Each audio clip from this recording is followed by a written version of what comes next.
Hey guys, tonight we're taking a detour off the main road.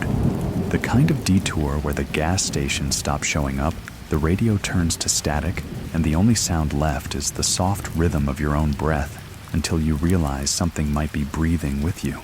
We're pulling into a lonely rest stop, one of those dimly lit concrete relics on a forgotten highway. The kind where even the vending machines look like they haven't been touched in years. But tonight, someone's watching, not from behind a tree or from a shadowy corner. No, they're much closer. Closer than comfort allows. Reflected perhaps in the mirror behind you. You probably won't survive this, but hey, that's part of the fun. So before you get comfortable, take a moment to like the video and subscribe, but only if you genuinely enjoy what I do here. Now dim the lights, maybe turn on a fan for that soft background hum, and let's ease into tonight's journey together. Rain is falling in slow, deliberate strokes across the windshield. Tessa blinks once, then again, eyes burning from the long drive. The rhythm of the wipers is hypnotic now, dragging across glass that's already too clean to justify the effort. She should have stopped an hour ago. Her back aches. Her stomach growls. The GPS has gone dark twice, and the last gas station she passed was boarded up with yellowing newspapers in the windows. But she didn't want to pull over. Not yet.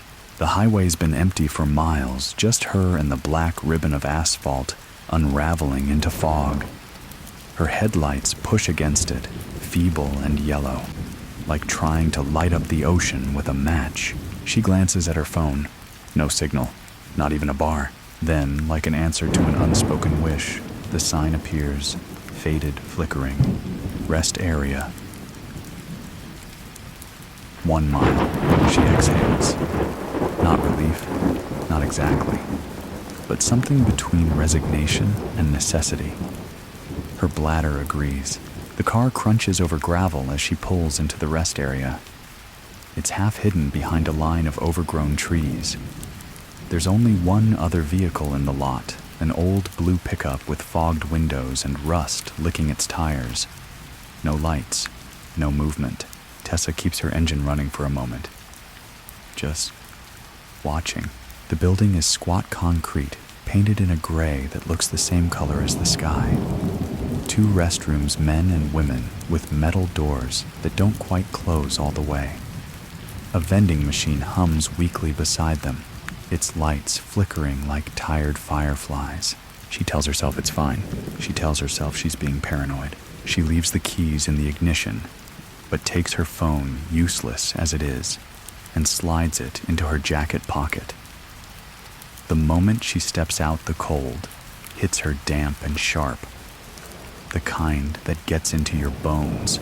The door to the women's room creaks as she pushes it open. Inside, it's surprisingly clean. Not pleasant exactly, but not the horror show she expected. 1 light buzzes overhead, and her footsteps echo on the tile floor.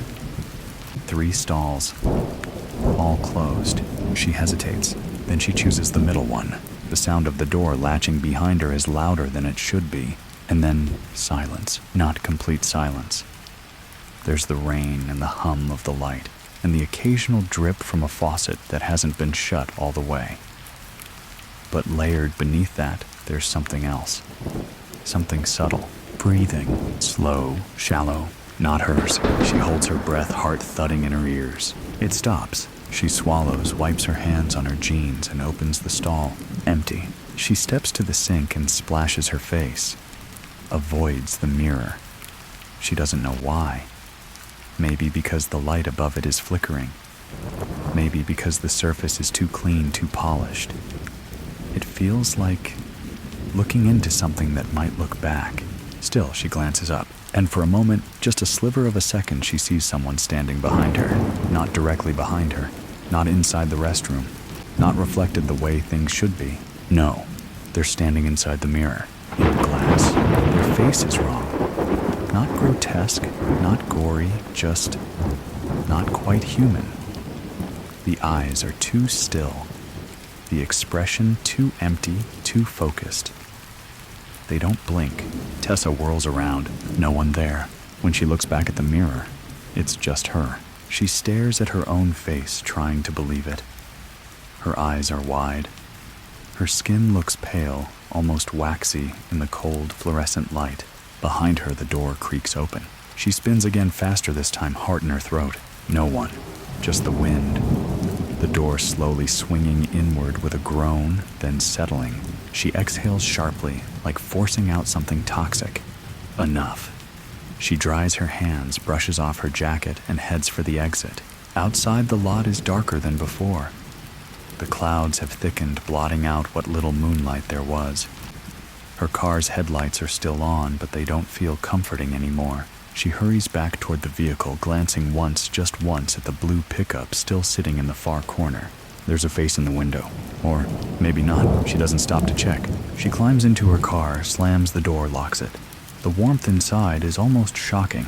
She sits for a minute, then another, just breathing. The mirror above her dashboard is tilted slightly, reflecting the restroom building behind her. Nothing there. She adjusts it, eyes herself. Her reflection looks back tired and rattled, but not alone. For just a moment again, just long enough to doubt herself, there's something else in the reflection. Not in the back seat, not in the lot, but in the mirror's surface itself. Watching, waiting, she reaches for her keys to drive off, but they're gone. They were in the ignition. They were always in the ignition. The engine's still running, but the keys are missing. She freezes. Her hands tremble slightly as she checks under the seat, the floor mat, the cup holder. Nothing. And then, a soft, deliberate knock on the driver's side window. She looks up. No one's there. Only her reflection in the glass, and someone standing beside it. Behind her, inside, she turns. She turns. Nothing. The back seat is empty. The passenger side untouched. Just the muted sound of rain tapping on the roof like fingers drumming on wood. Her breath fogs the inside of the windshield. The engine hums gently beneath her feet. For a long, suspended moment, Tessa just sits there listening, waiting for the silence to break again. But it doesn't. The knock. It could have been a branch. The wind. Her imagination tightening like a vice around every sound, every movement. That has to be it. Still, her hands shake as she grips the steering wheel. The rubber is slick with moisture or maybe sweat. She tries to pull herself together, reaching for the ignition again out of instinct. There are no keys, just the steady low purr of an engine that shouldn't be running. And then she remembers the mirror. Not the one above the sink. The one inside the restroom was pristine glass like water. But the one on her dash, it's old, warped slightly at the edges, like it's seen too much. She glances up at it now slowly, as if trying to trick it. Nothing. Her own eyes stare back wide, pale, scared, and behind them, the suggestion of a shape, like someone's shoulder. Not fully formed, more a distortion than a presence. Like heat waves in the desert, then it's gone.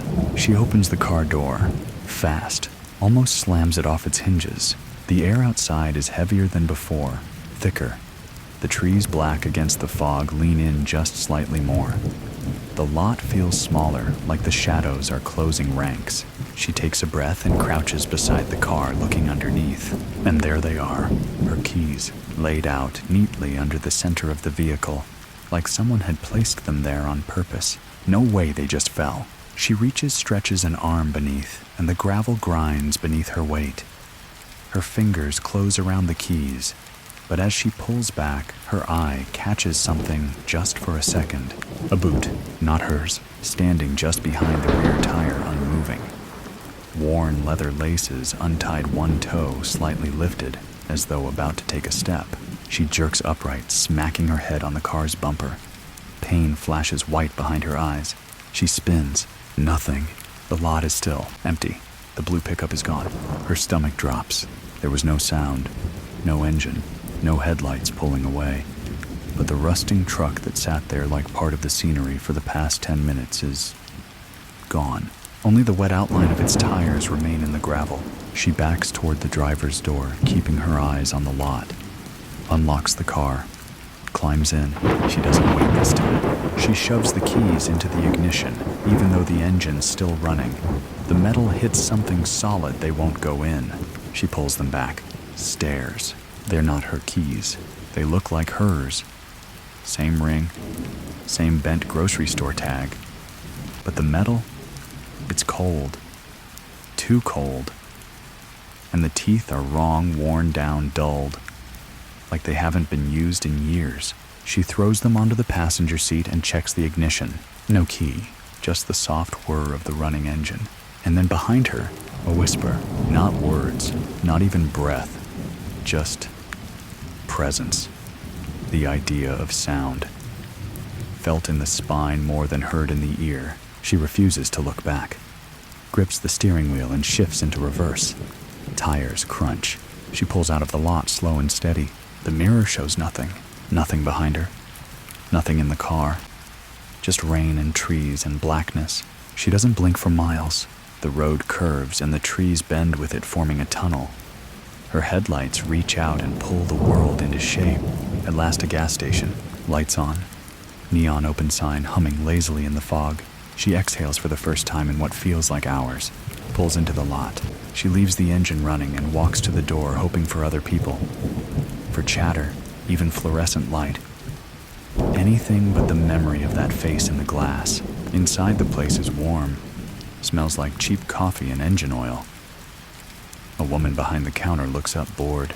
"You look like you've seen a ghost," the cashier says. Tessa doesn't laugh. She doesn't even smile. "Rest stop down the road," she says. "You know it." The woman nods slowly. "You stopped there."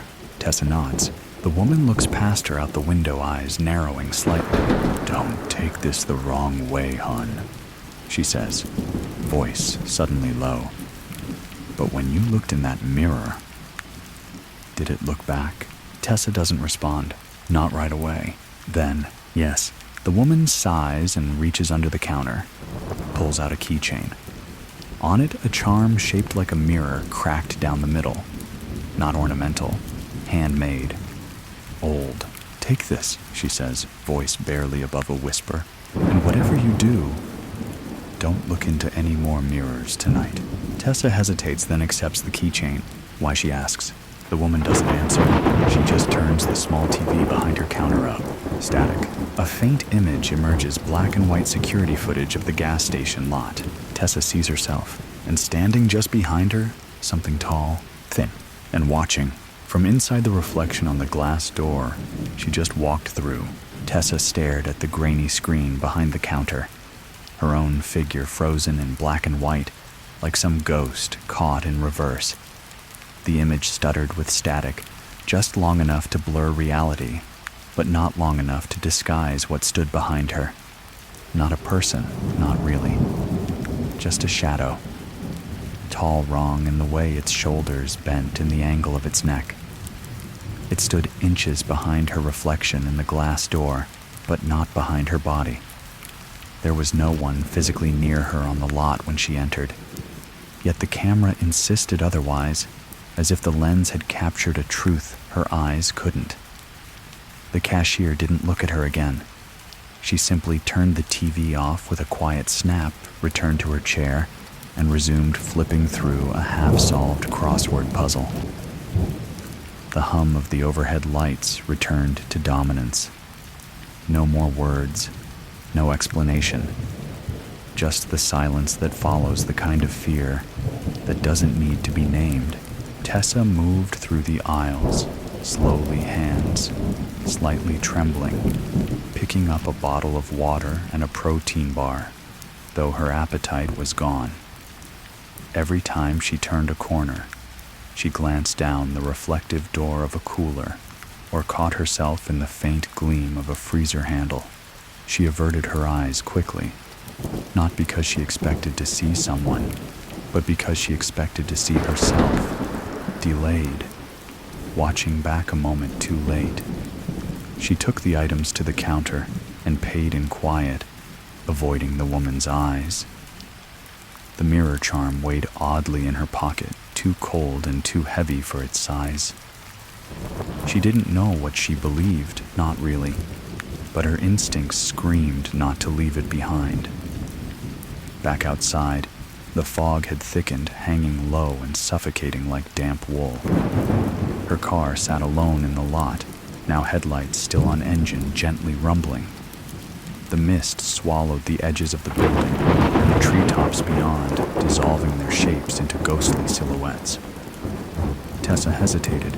She slid into the driver's seat quickly and locked the door, her eyes darting to the side mirror before she remembered. No, don't look. She stared forward instead, refusing to glance at her own reflection above the dash. Something about the woman's warning, how casually and confidently she'd given it, told her that the danger wasn't in monsters waiting in the shadows. It was worse.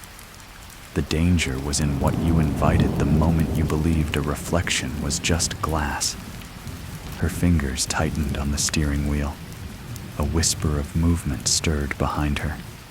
She didn't turn, didn't flinch, just whispered, "Not tonight," and pressed her foot to the gas. The road stretched endlessly now, cutting through woods so thick they pressed in on both sides like ribs around a heart.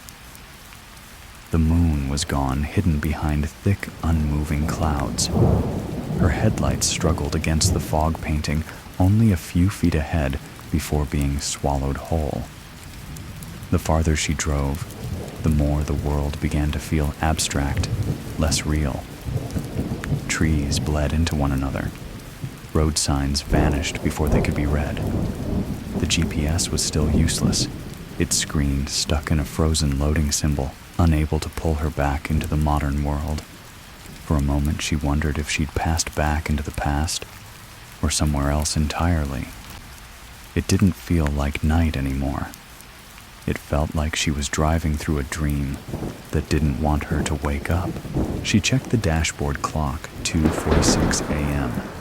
It had been 2:46 for 20 minutes, maybe more. She tapped it. Nothing changed. Her heart began to pound again, not with the same fear from before, but with something colder, something deeper. The radio, which had been off since she left the rest stop, crackled to life.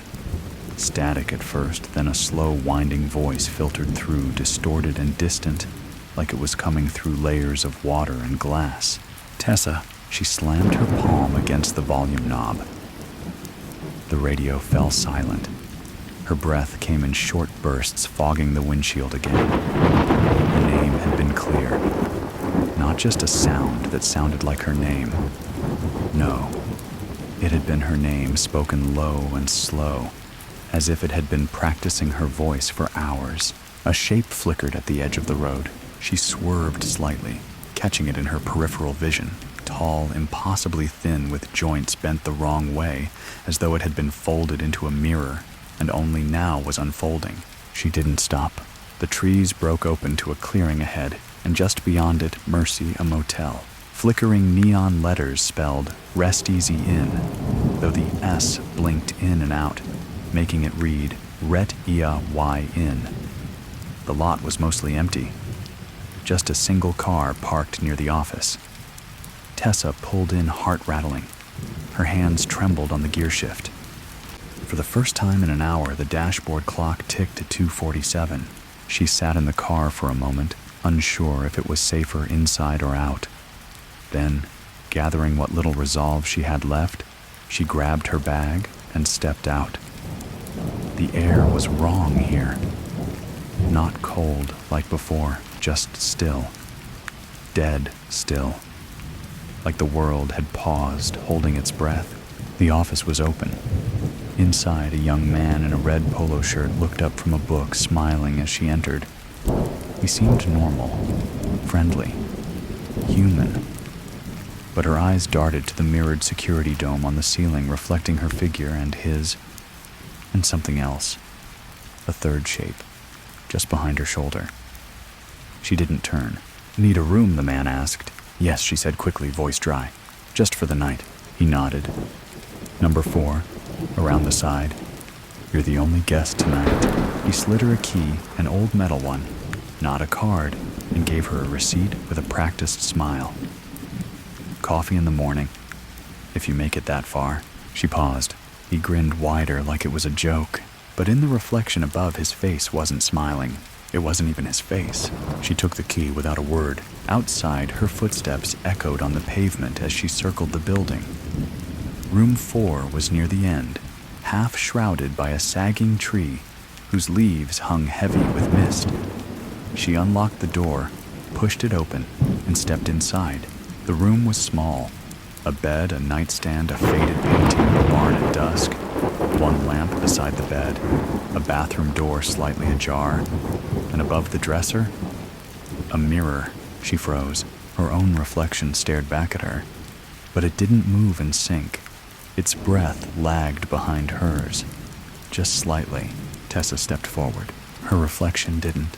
It stood still, watching her, and then smiling. Tessa backed away slowly, her spine pressing against the motel room door.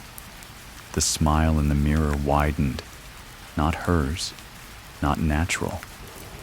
It stretched too far, teeth too straight, too white, like something that had studied the act of smiling but never truly learned it. The reflection didn't blink.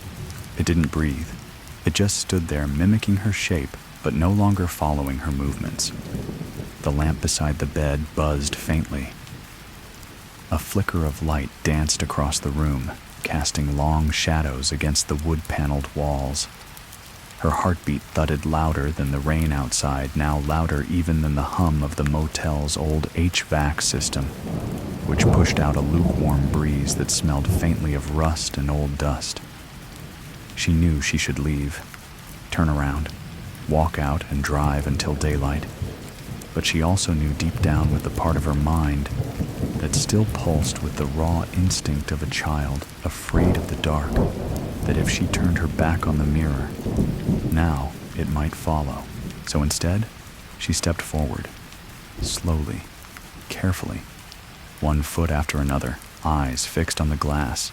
Her reflection still stood with that horrible grin, but something was changing now, its fingers twitching. No, tapping on the inside of the mirror. Not loud, not frantic, just a slow, steady rhythm. Tessa's real hands stayed frozen at her sides, but in the mirror they lifted slightly, palms facing her, pressed to the inside of the glass.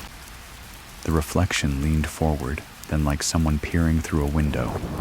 She was 3 feet from the mirror when the light flickered again, then buzzed out with a soft pop.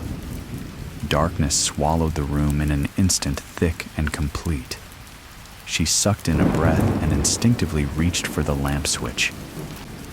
The moment her fingers brushed the knob, the mirror lit up faintly on its own, an internal glow soft and silvery, like moonlight trapped beneath the surface. Her reflection shimmered now, not just brighter, clearer. And behind it, deeper in the glass, the room she stood in repeated again. But that room wasn't quite the same. The walls were stained with long black streaks. The painting was upside down. The bed was stripped bare. And standing beside the reflection was another figure.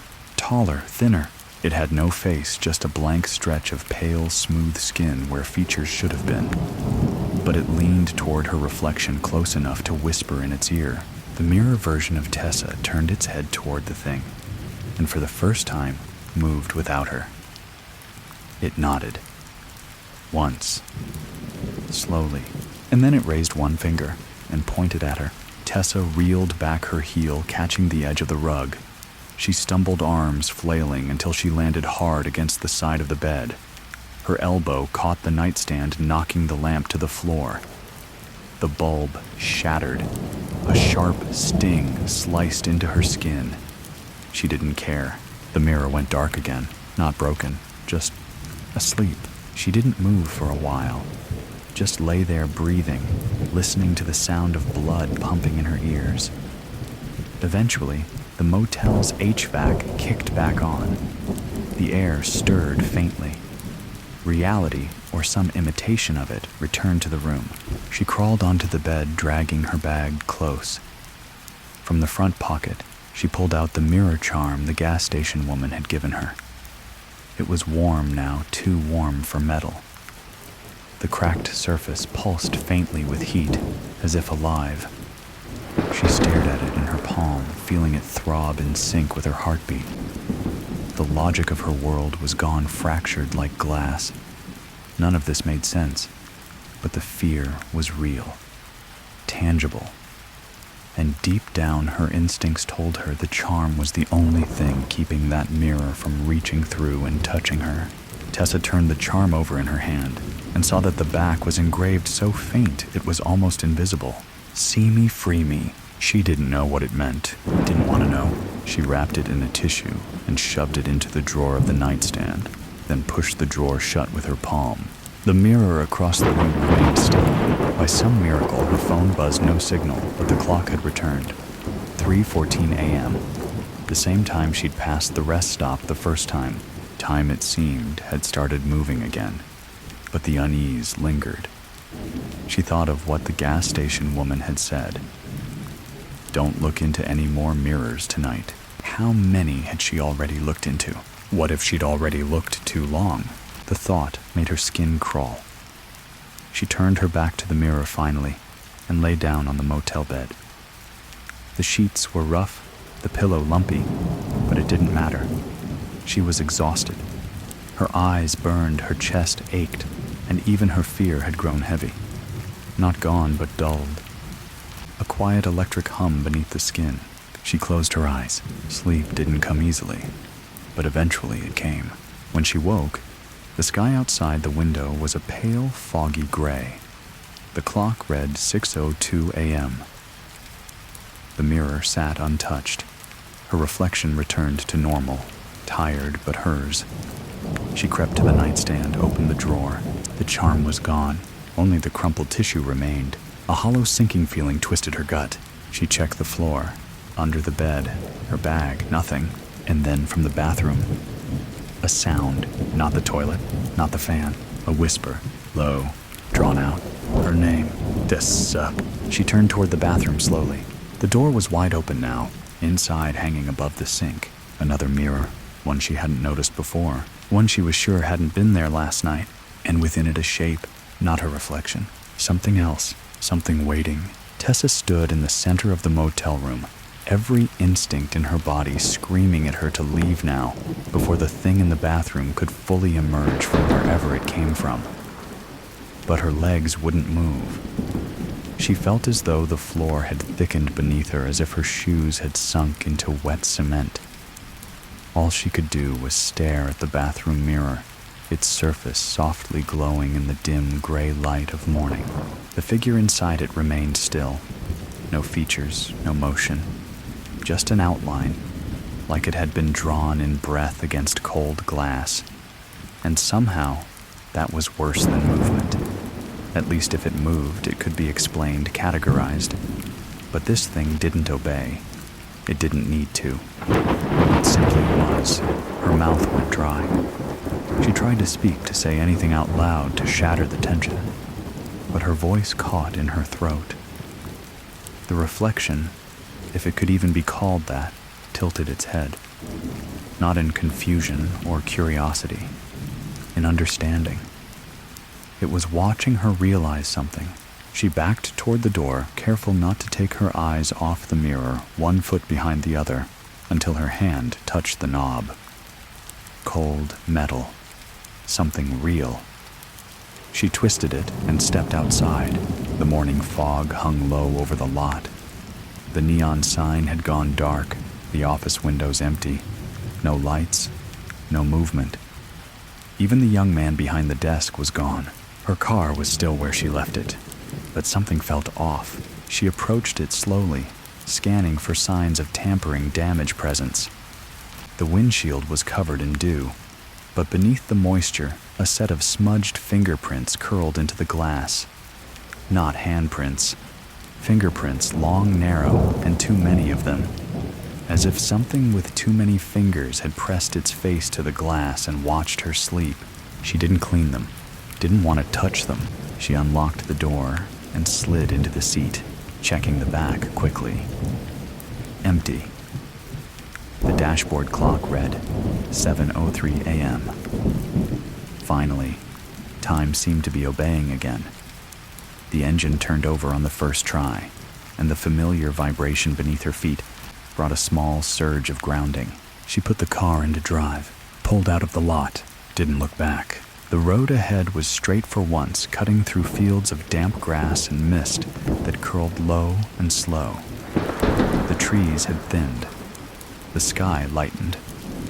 Civilization returned little by little. Gas stations, convenience stores, a flashing school zone sign. A world rebuilt itself around her piece by piece, as if trying to apologize for what had happened. But Tessa knew better. Some part of her had shifted. The world she saw now wasn't quite the same one she'd left behind. Not because of the roads or signs, but because of what now followed her. Silently, patiently within the glass. It wasn't over. It wouldn't be over. She pulled into a coffee shop at the edge of a small town she didn't recognize. It was bright inside, filled with the gentle clatter of mugs and soft indie music. The familiarity nearly broke her, but she held herself together long enough to order a coffee and sit near the window. She avoided looking at her reflection in the glass, instead focusing on her drink. The ceramic cup warmed her palms, offering a comfort that her body craved more than she realized. People came and went, laughed, tapped on laptops, called out orders. Life went on, but she couldn't shake the sensation that at any moment she might look into a surface and find herself out of sync again. She pulled out her phone. No missed calls, no texts, a few spam emails. Her GPS had rebooted itself, showing her location on a map now. She still had a ways to go before getting home, but at least the path forward was visible. Her phone screen dimmed slightly as it entered sleep mode, and for a brief second she caught her reflection in the black glass, her face. And behind it, there it was again. Not clear, not obvious, just a presence, an outline, that same unnatural shape. Watching, she turned the phone face down on the table and pressed her palms to her eyes. A sharp breath escaped her lips. The woman at the gas station. The mirror charm. The phrase, "See me, free me." It hadn't been a warning. It had been a bargain, a trade. She had seen it, and now it had been seen, and maybe freed. Outside, a car honked.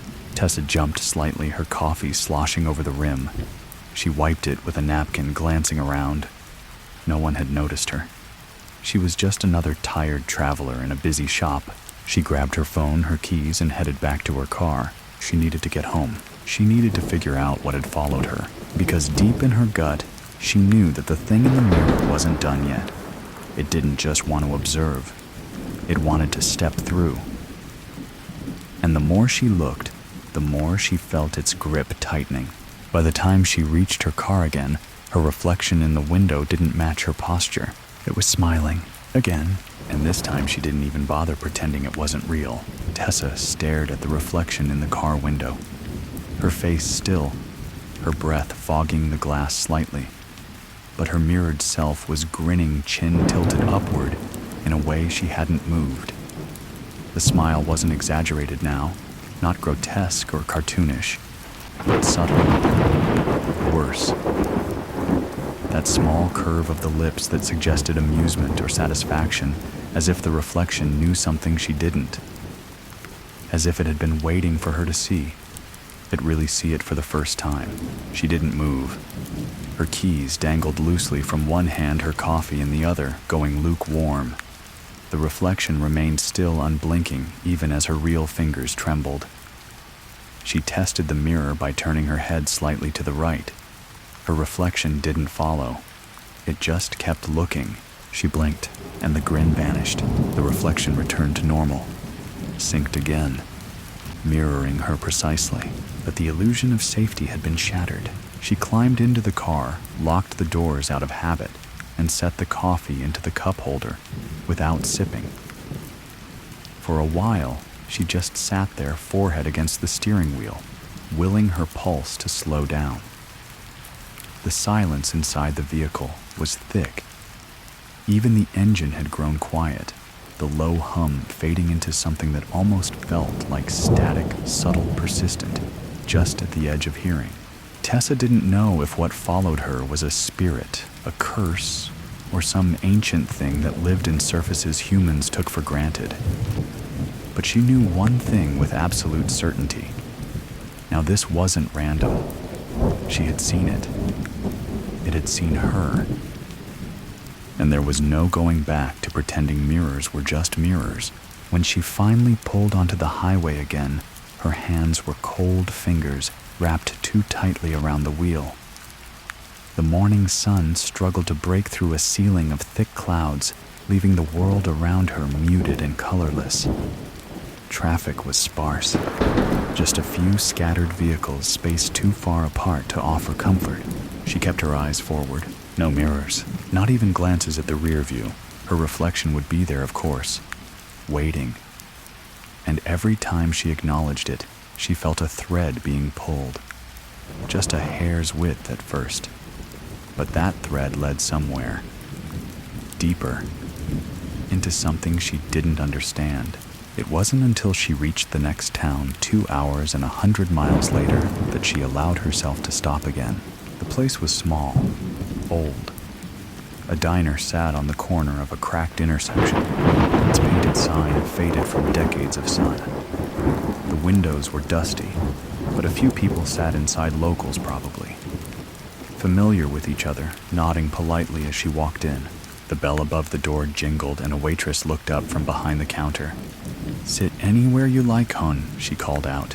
Tessa nodded, grateful for the normalcy. She chose a booth in the far corner, strategically placed away from the windows. The laminated menu was sticky at the corners and smelled faintly of syrup. She didn't care.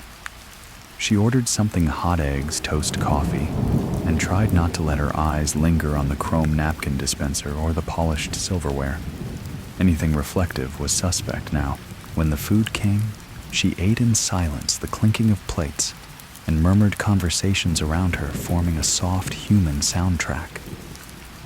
She started to feel, if not better, then at least removed, as though the horror of the night had receded with the darkness.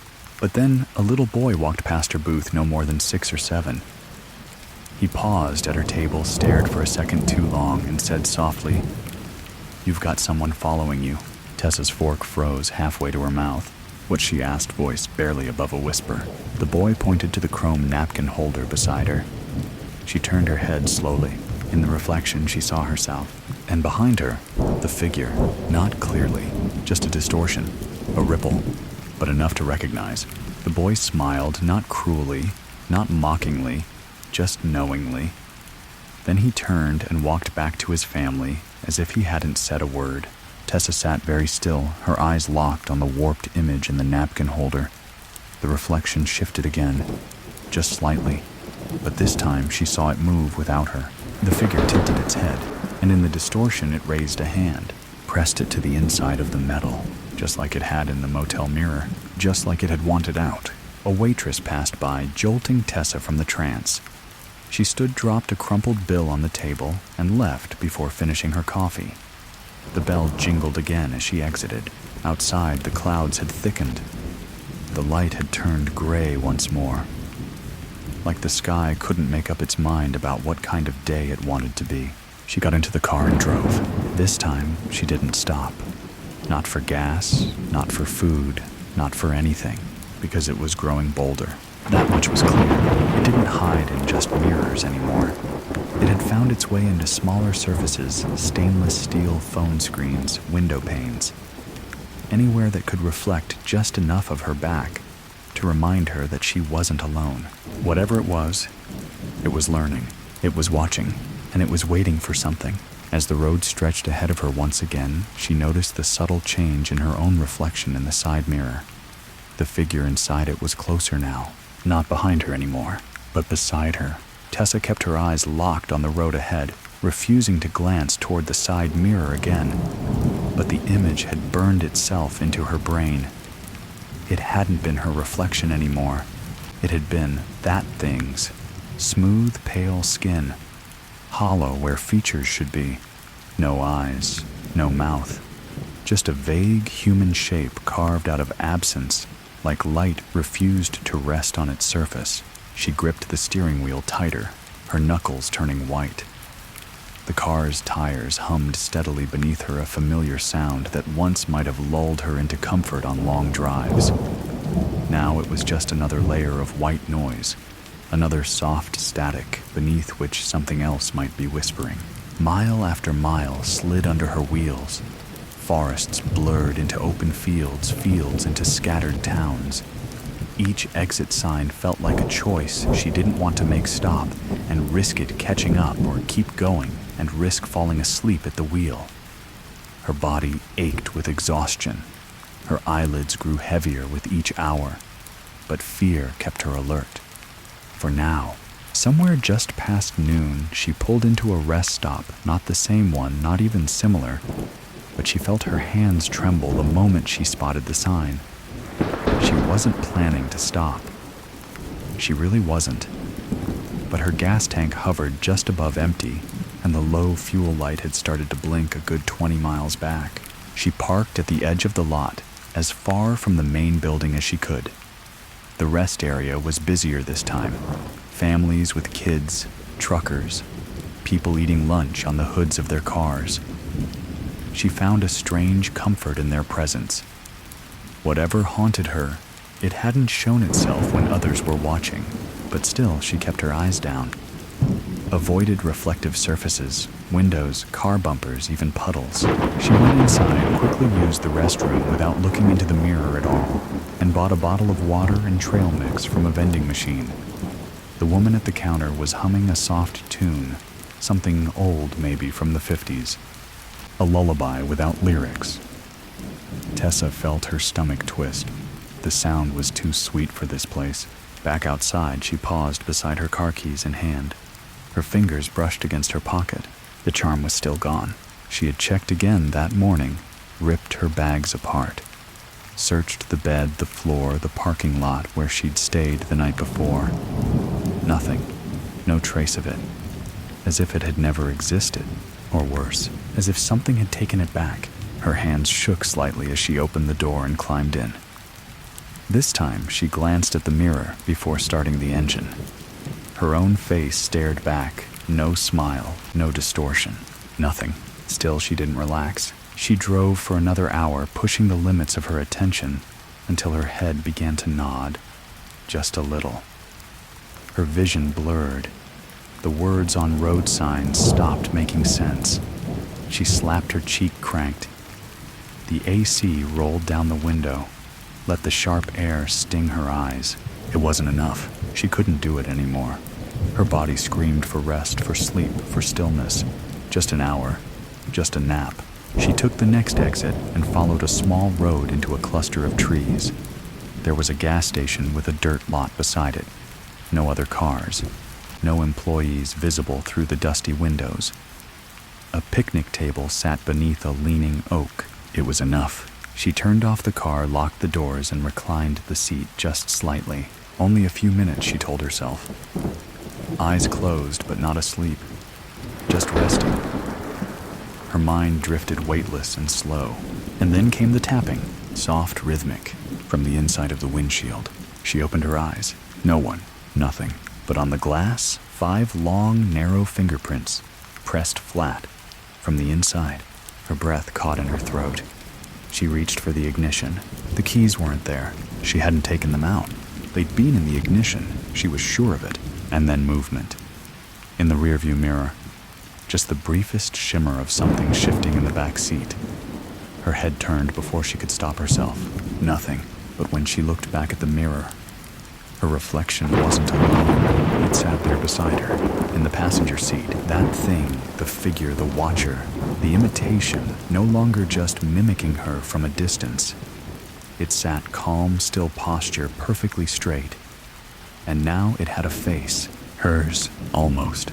The features were close, but not right.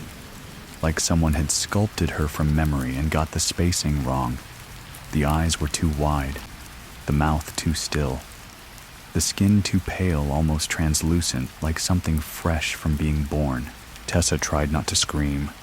Her hand fumbled for the keys which now rested on the floor between the seats. She reached down, never taking her eyes off the reflection.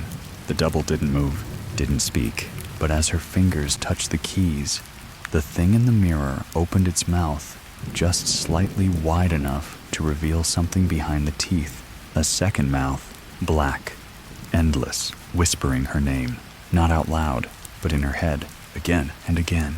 Tessa snapped upright, jammed the keys into the ignition, and peeled out of the lot gravel, kicking up behind her in violent sprays. As she drove, she felt something change. Not in the car, in her, like something had pressed through, like the reflection had left something behind. She didn't cry. Not this time. Her face was frozen, her eyes wide. The road ahead blurred the trees on either side, warping in her peripheral vision. Her heart pounded like footsteps down a hallway, and in the mirror she saw it again, just for a second, in her eyes, a flicker of someone else staring back. Tessa drove as if running from her own shadow.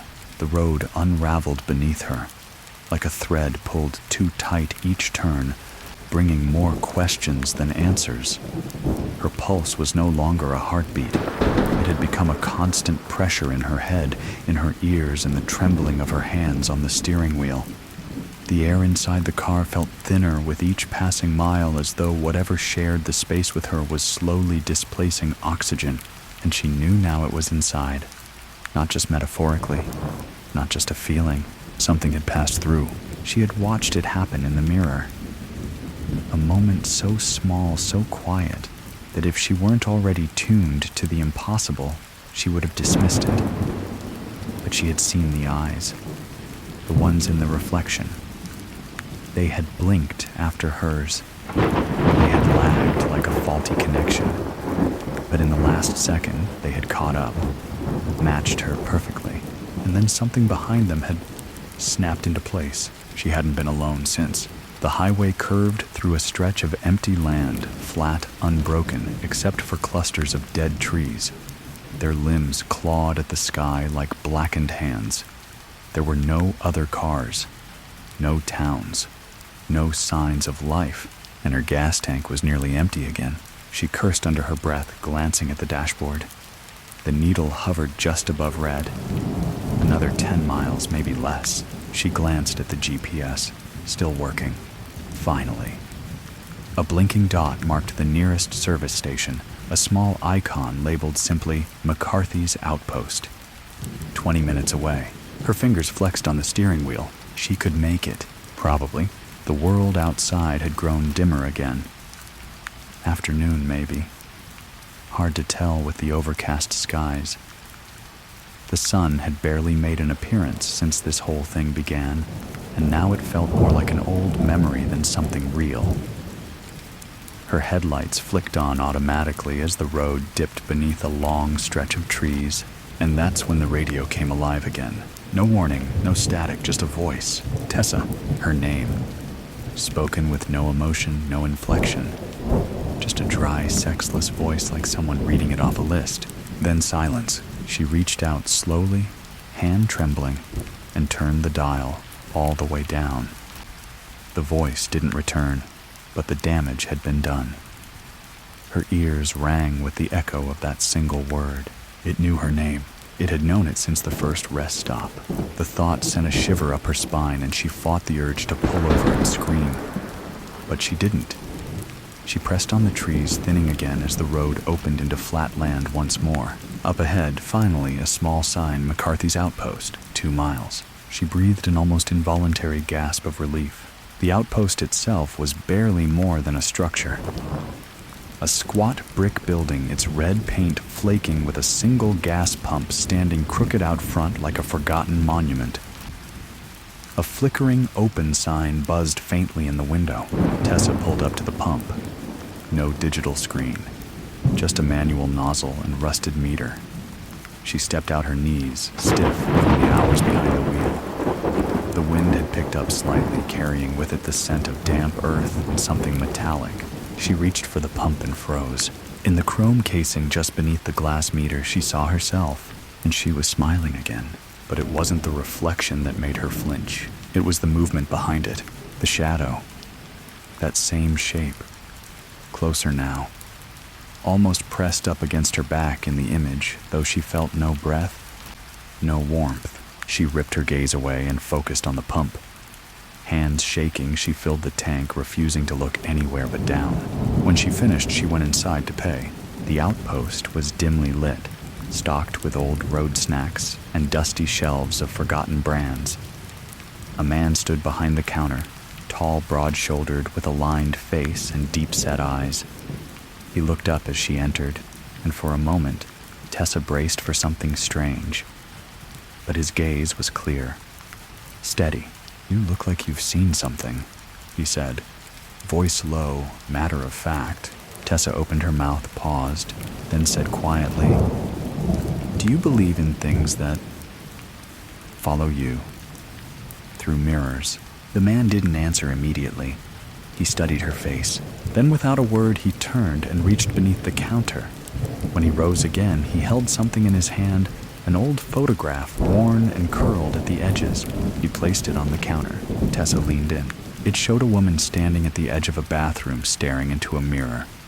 Behind her reflection stood a figure, blurry, tall, faceless. Not touching, just watching. It looked exactly like what she'd seen. "People think mirrors are tools," the man said. "Just surfaces, just reflections. But they're not. They're doors." He paused. "And not every door stays locked." Tessa stared at the photo. "What is it?" she whispered. The man didn't answer that. Instead, he nodded toward the window, toward her car. "Whatever you let in, it's riding with you now, isn't it?" She nodded, her throat tightening. He slid the photo back into a drawer. "There's a woman 2 towns over. Stays off the grid. Some say she can help, if it's not too late." Tessa stared at him, clinging to the single phrase that mattered. If it's not too late. She paid, thanked him, and walked back to the car, not daring to look into the windows. Not even once. As she slid into the seat and turned the ignition, she caught one last glance, not at the mirrors, but at the surface of the dashboard screen. Still black, still faintly reflective. In it, she saw 2 silhouettes now, hers and the one sitting beside her, closer than ever.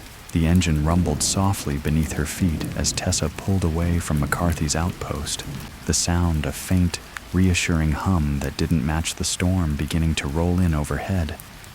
The clouds had thickened while she was inside, dark and low-heavy with unspoken weight. Rain hadn't started yet, but the air buzzed with tension as though the sky was holding its breath. Waiting, she kept her eyes locked on the road, her hands tight on the steering wheel, not allowing them to so much as twitch toward the mirrors. They were no longer useful, not for seeing the world behind her, not for checking blind spots. Every time she glanced into one, she risked more than distraction. She risked letting it see through her again. The man in the outpost hadn't given her much, just a name and a vague direction. The woman he spoke of lived somewhere west of the county line, past a dead orchard and an old, broken railroad crossing. No phone number, no address. Just a direction spoken like a riddle, like he knew it would only make sense if she were desperate enough to follow. The GPS wouldn't help her now. The closer she got to the edge of town, the more it sputtered and froze until finally it gave up entirely. She shut it off and shoved the phone into the glove compartment without looking at the screen. She didn't want to risk catching her reflection in the black glass. The road narrowed. Trees on both sides grew thick and tall, arching overhead into a tangled canopy. The world dimmed with every passing mile, as if the sunlight were being filtered through centuries of shadows. Her headlights clicked on automatically, their glow struggling to push back the encroaching dark. She passed the railroad tracks just after a sharp turn. The rusted metal rails cut across the cracked asphalt like scars. Weeds grew between the ties, and an old wooden crossing sign swayed in the breeze, its paint long since stripped away. Beyond that, the orchard appeared what was left of it. Rows of trees stood bare, skeletal branches reaching upward in mute supplication. No leaves, no fruit, just the memory of life etched into bark. A dirt path forked off from the main road just beyond the orchard, nearly hidden beneath overgrowth. She almost missed it, but something a flicker in the corner of her vision, a ripple in the air, drew her gaze just in time. She turned, tires crunching against loose gravel and broken twigs. The path was uneven, forcing her to slow to a crawl. The trees leaned in close again, their limbs brushing the car, scraping softly against the windows like fingertips. She tried not to flinch. She tried not to listen, but she could hear it again, breathing. Not from her, not from outside, from the back seat, barely audible, shallow, measured. She didn't turn around. She kept driving. Up ahead, through the blur of trees and shadow, a house appeared. Small, crooked, made of dark wood that looked black in the dim light. Smoke curled from the chimney in slow spirals, and the porch sagged under the weight of old furniture and wind chimes that didn't move. Tessa parked at the edge of the clearing. The rain began then soft at first, then building into a steady curtain that drummed gently on the roof of the car. She opened the door slowly, stepping out into the smell of wet earth and pine. The wind carried no sound from the house, no voices, no music, just stillness. She approached the door and knocked. Once, twice, no answer. But the door creaked open on its own after the third knock, swinging wide enough for her to glimpse the dark interior. For a long moment she stood there uncertain. Then a voice called out, quiet, firm, and aged. "Come in, Tessa." Her blood turned to ice. She hadn't said her name, not once since she arrived. The house inside was dim, lit only by a fireplace, and a few candles set in glass jars along the shelves. It smelled of cedar smoke and dried herbs. A small figure sat in a rocking chair near the hearth, a woman old but not frail, with long gray hair braided down her shoulder. Her eyes were sharp, clear, and deep, with some kind of knowledge that made Tessa feel like a child again. "I was told you might help," Tessa said softly, her voice thinner than she intended. The woman didn't move. She just watched her for a moment. "It's inside the glass now," the woman said. "Isn't it?" Tessa nodded. The woman closed her eyes. "How long has it been watching?" "I saw it first, 3 nights ago, at a rest stop, in the mirror. You didn't look away." "I did," Tessa said, "but not fast enough." The woman opened her eyes again, and something shifted in her expression. Not pity, not fear. Something more complex. Regret, maybe. Or inevitability. "They don't come to just anyone," she said. "Only those who already carry cracks." Tessa frowned. "Cracks. Small ones," the woman said. "Grief. Loneliness. Doubt. That's how they get in. Through the parts of you that already echo." The fire crackled. The wind outside pushed against the walls. Tessa lowered herself into a chair across from the woman, her body suddenly heavy. "I don't want it anymore," she whispered. The woman looked at her. "It's not about what you want," she said. "It's about what it wants. And once you see it, once you reflect it, it becomes a part of you. Unless you give it something else." Tessa sat forward slightly, her heart pounding. "What does that mean?" The woman didn't answer. She reached beneath her chair and drew out a small wooden box. It was old, carved with strange looping symbols, the edges scorched as if it had once been set on fire. She placed it between them. Inside, nestled on a bed of black cloth, was a mirror, no larger than a hand, but even in that small surface, Tessa could see the outline of her own reflection, and something else behind it. The same shape, the same smile, and it was closer than ever. Tessa's breath caught in her throat as she stared into the small mirror. It was no trick of light, no warping of glass. The thing was in there behind her, no longer blurred or distorted. It had form now, height, presence. Its shoulders rose behind her like a second shadow, its head level with hers, tilted slightly. That same expressionless face, smooth and colorless, stretched thin like wax over bone. Except now it had begun to take on more detail. It was becoming her. The cheekbones matched, the jawline. Even the shape of the eyes, though wrong, were almost right. It was as if the thing was sculpting itself from her memory, copying her in slivers, growing clearer every time she looked into glass. She forced her eyes away from the mirror and looked to the old woman instead. "What is that?" she whispered. The woman's gaze didn't move. "A traveler," she said. "One of many. They come from the other side of the reflection, but they don't like it there. It's cold, empty. They want us. They want warmth, identity, form. So they wait. And when you stare too long, when you open your mind, they step in." Tessa's voice trembled. "So it's possessing me?" "Not yet," the woman replied calmly. "But it's close. You've looked too many times. It's gotten to know you. That's how it works. First, it watches, then it echoes, then it imitates, until you can't tell the difference anymore. And once that happens, it doesn't need the mirror." The words settled like dust in her chest. She looked back at the box. The mirror's surface had dulled slightly, the image no longer sharp, but still alive, like the reflection had stepped back for now waiting. She clenched her hands into fists, trying to keep from shaking. "What do I do?" she asked. "How do I stop it?" The woman leaned forward, her eyes flickering in the firelight. "You don't stop it. You bargain with it," Tessa blinked. "What?"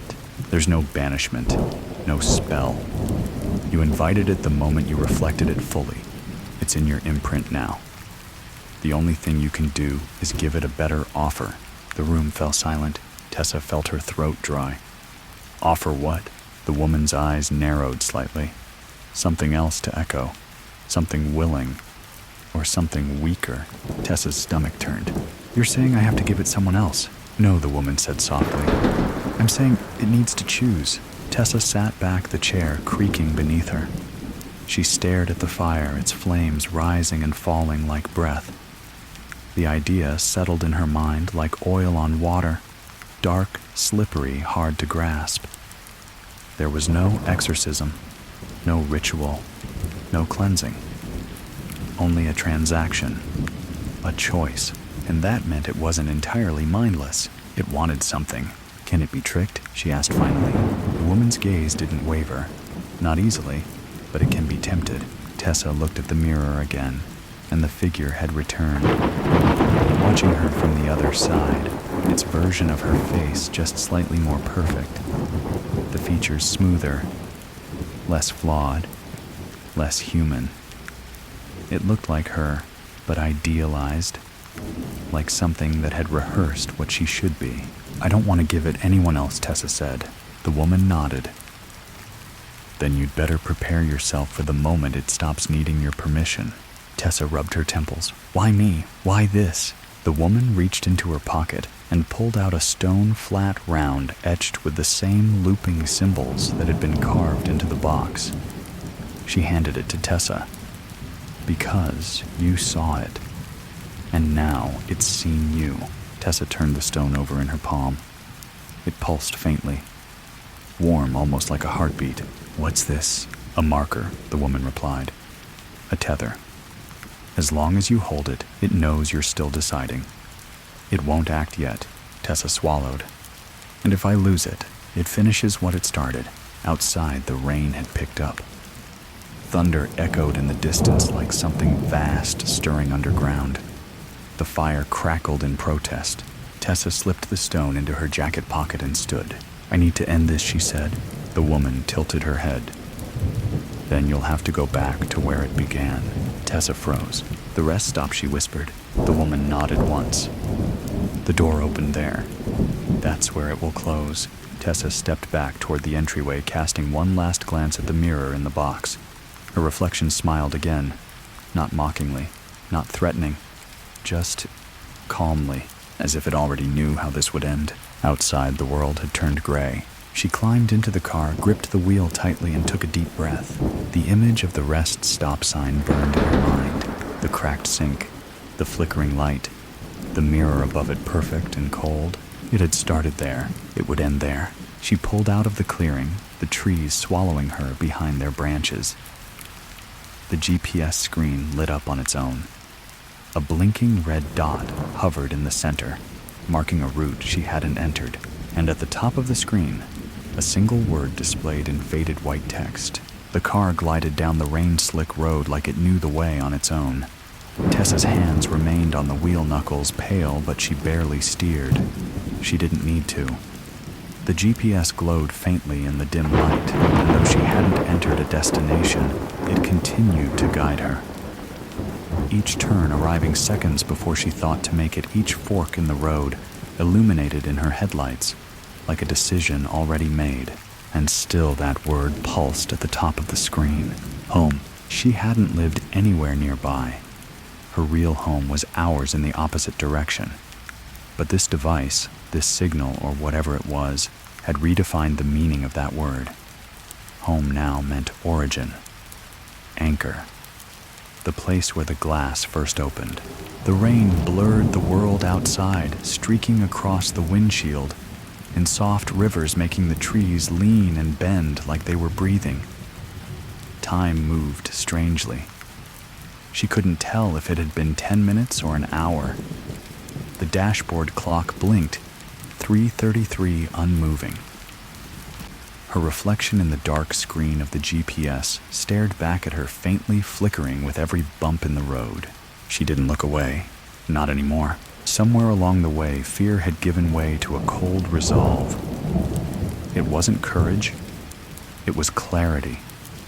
A grim understanding that this wouldn't end on its own. The old woman had been right. It wouldn't stop until it got what it came for. Either a face, a voice, a name, or someone else. The trees began to thin. A familiar sign emerged from the fog ahead, rusted and barely standing. Rest area, 1-2 mile. Tessa's chest tightened. She remembered this stretch of road. The soft curve to the right, the break in the guardrail, where an old tree had fallen and never been replaced. The sudden quiet that came just before the turnoff. She hadn't wanted to stop that night. She shouldn't have, but she had, and now she was again. The rest area appeared like a ruin, more decayed than before. The building sagged slightly, one of the exterior lights dangling from its mount like a broken tooth. The vending machines stood dark and cracked. The blue pickup truck was gone, of course, had it ever really been there, and her own car was the only vehicle in sight. She parked in the same spot, turned off the engine, listened. The rain slowed to a soft patter. The world around her held its breath. When she opened the door and stepped out, the air hit her like a memory. Cold, wet, heavy. She pulled her jacket tight and moved toward the bathroom building, each step sinking slightly into the gravel. The metal door to the women's restroom still hung crooked on its hinges. It creaked as she pushed it open. Inside, the lights buzzed weakly overhead, 2 bulbs flickering, one entirely dead. The scent of mildew and old cleaner clung to the air like something rotting beneath the surface. Tessa stepped inside. She didn't pause this time. No hesitation. She walked directly to the middle stall, the same one she'd used that night, and opened the door. Empty. Then she turned to the sink. The mirror above it remained spotless. Too spotless. Like it had been polished daily, despite the decay around it. A perfect rectangle of glass that reflected only what it wanted to. Her own face appeared in it, drawn, pale, but hers. Then, it blinked, a beat too slow, and in that blink, the other came forward. It stood behind her again, but not as a silhouette now. Not a vague figure in the distance. It was complete. Skin pale and thin lips, colorless eyes, deep and bottomless.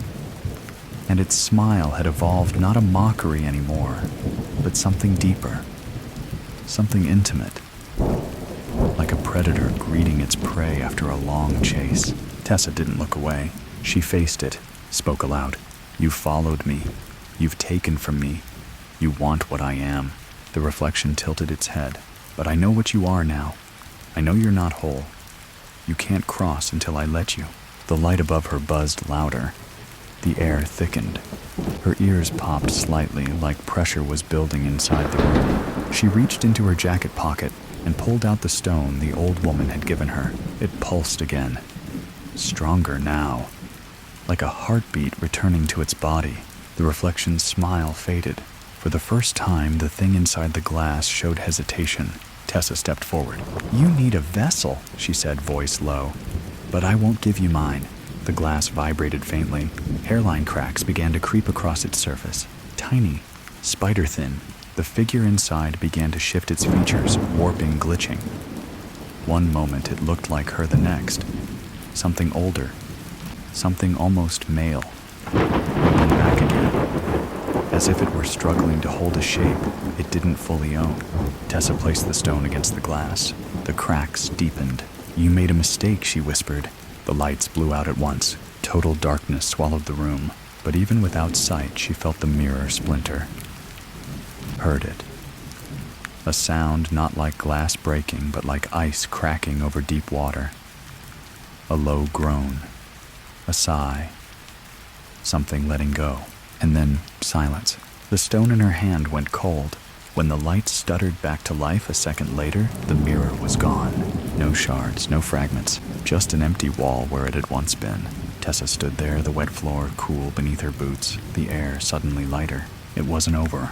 She knew it wasn't over, but the door was closed. For now, she walked out of the restroom slowly, eyes scanning the gray sky above. The rain had stopped.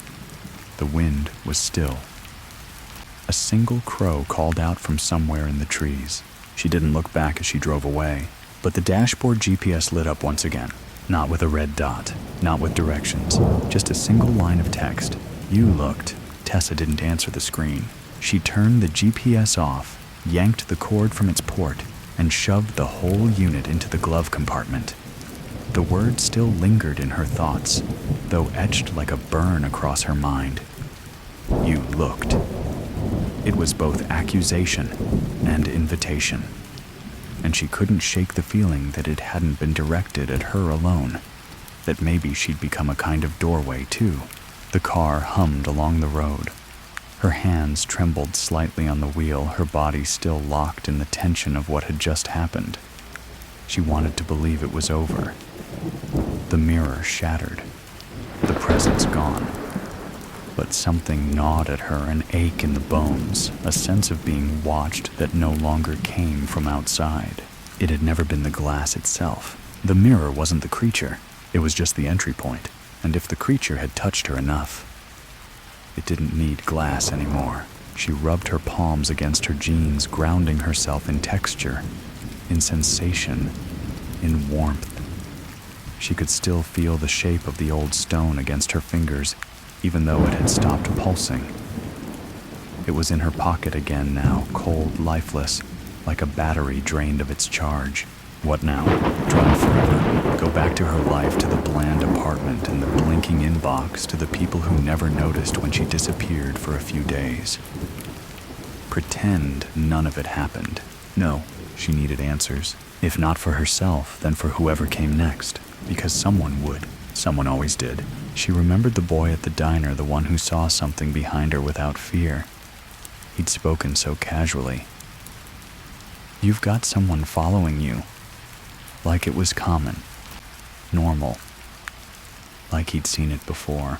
What if this thing had passed through others before her? What if it wasn't done?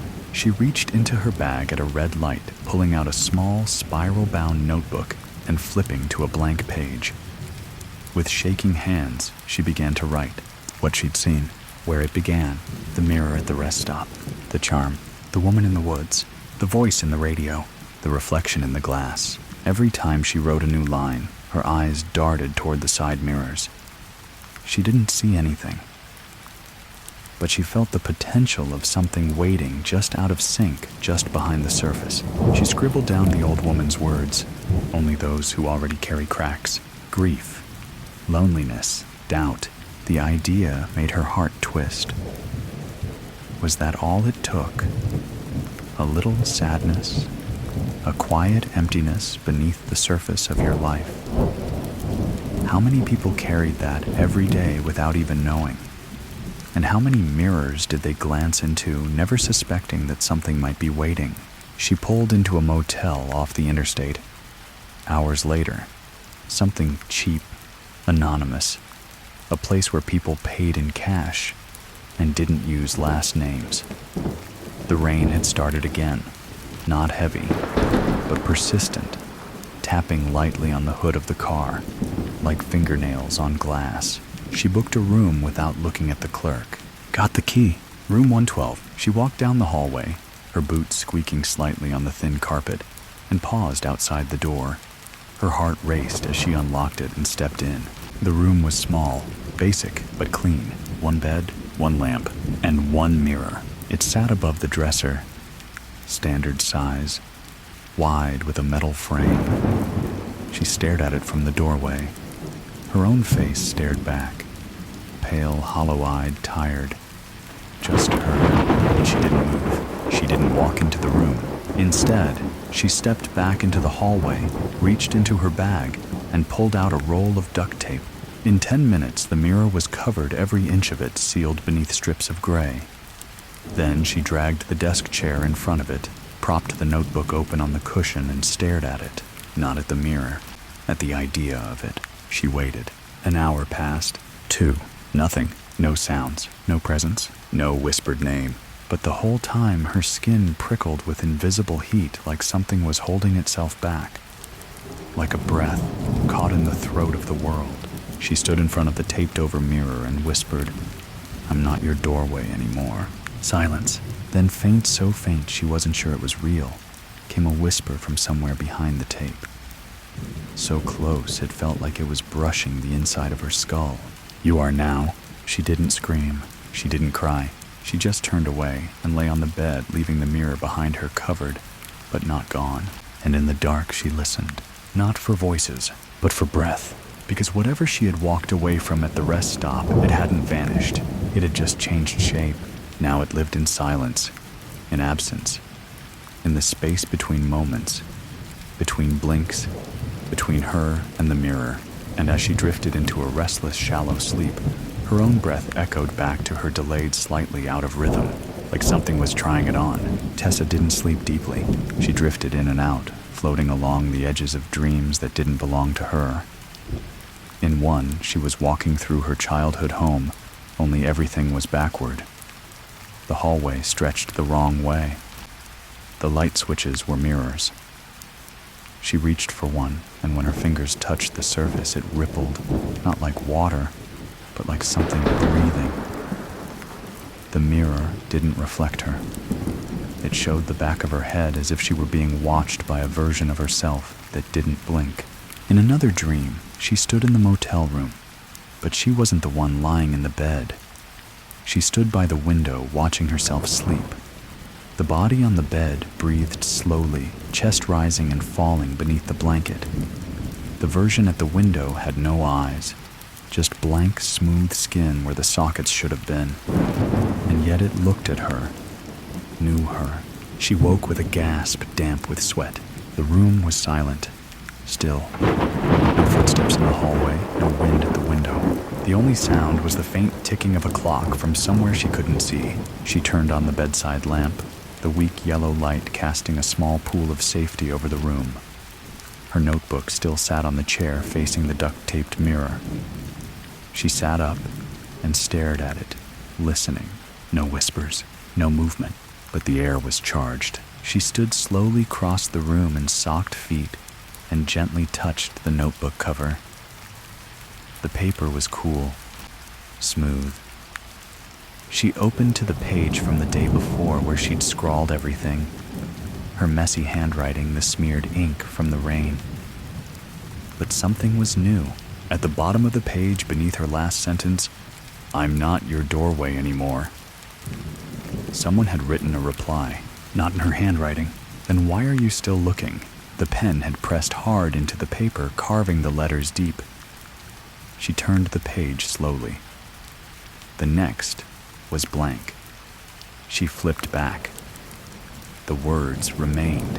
Tessa's mouth went dry. She hadn't left the notebook open while she slept. She was sure of it. And the chair had been still when she woke. No creaks, no movement. But somehow, the mirror had answered her, even sealed behind tape, behind the thick layers of gray fabric it had seen. The presence hadn't gone anywhere. It had simply adapted, shifted. She moved quickly, grabbed the notebook, and flung it into her bag. Then she knelt and tore a small strip of tape from the edge of the mirror, just enough to peek beneath. The glass beneath was still whole, clear, no cracks. But as she crouched and looked at the edge of the exposed surface, she saw something impossible, a breath. On the other side, it fogged lightly against the inside of the mirror like condensation on cold glass. And slowly, so slowly, a fingertip pressed to the other side. Just one, thin, too long. It made no sound. Tessa stood upright, backing away without turning her back to it. Her heartbeat surged, her temples throbbed. She hadn't expected that. Not after the rest stop. Not after shattering the first one. But now she understood. It hadn't needed that mirror. It didn't need any single surface. It only needed her. She was the portal now. Somewhere between letting it echo through her and refusing to look, she had become the middle ground. And as the old woman had said, the more it knows you, the more it becomes you. Her skin crawled with a deep, instinctual dread. Not fear of being hurt, but fear of being worn. That it would take her skin like a coat, her voice like a soundbite, and walk into the world wearing her life like it was its own. And no one would notice. Not her neighbors, not her friends, because mirrors lie quietly. They tell you you're you, even when you're not. She turned on the faucet in the bathroom to splash cold water on her face, then froze. The bathroom didn't have a mirror. Not a single one. Not above the sink. Not behind the door. Instead, carved faintly into the tile behind the sink was a phrase, "Stop looking." The letters had been etched into the ceramic with something sharp, each groove filled with grime from years of dust and mold. But they were deliberate. Not a vandal's message. Not a ghost story on a wall. A warning. She stumbled back into the main room and grabbed her phone, flipping it over before she could stop herself. The black screen stared up at her. It was off. No signal. But on the screen, a faint reflection glowed. Her face. And behind it, that thing. Inches away. Mouth wide now. Not smiling anymore. Hungry. She threw the phone across the room. It hit the wall with a dull crack and slid to the floor screen, face down. The lamp beside the bed flickered once, twice, then went out. The room fell into shadow. She stood there, breathing shallowly, waiting for the next sound. But there was only silence. Then in the dark came a voice, soft, female. Her own voice, but slightly delayed. Wrong. Like a playback at the wrong speed. Tessa! It didn't come from the phone, or the mirror, or even the walls. It came from inside her own breath, from the space between inhaling and exhaling where thought disappears and instinct lives. Tessa! It repeated lower this time. Then again faster, more urgent. Tessa, come back. Let me through. She dropped to her knees and covered her ears, rocking slightly, whispering over and over, "You're not me, you're not me, you're not me." But the voice didn't stop. It pressed against her skin from the inside out, like a memory forcing its way forward. It knew things now, things it hadn't known before. Her secrets, her regrets, her emptiness. It wasn't just watching anymore. It was filling her in, trying her on, and finding the shape very comfortable. Tessa curled tighter on the floor, her knees drawn up to her chest, hands still clamped over her ears, but the voice had already bypassed sound. It no longer needed the air to speak. It pulsed through her chest, rode the rhythm of her heartbeat, crept into her spine with every shiver.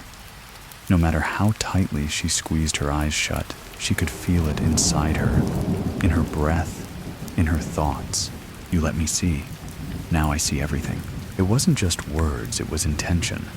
The same way a mirror doesn't speak, but still tells you things. She forced herself to breathe slowly, in, out. Try to think. Try to remember herself.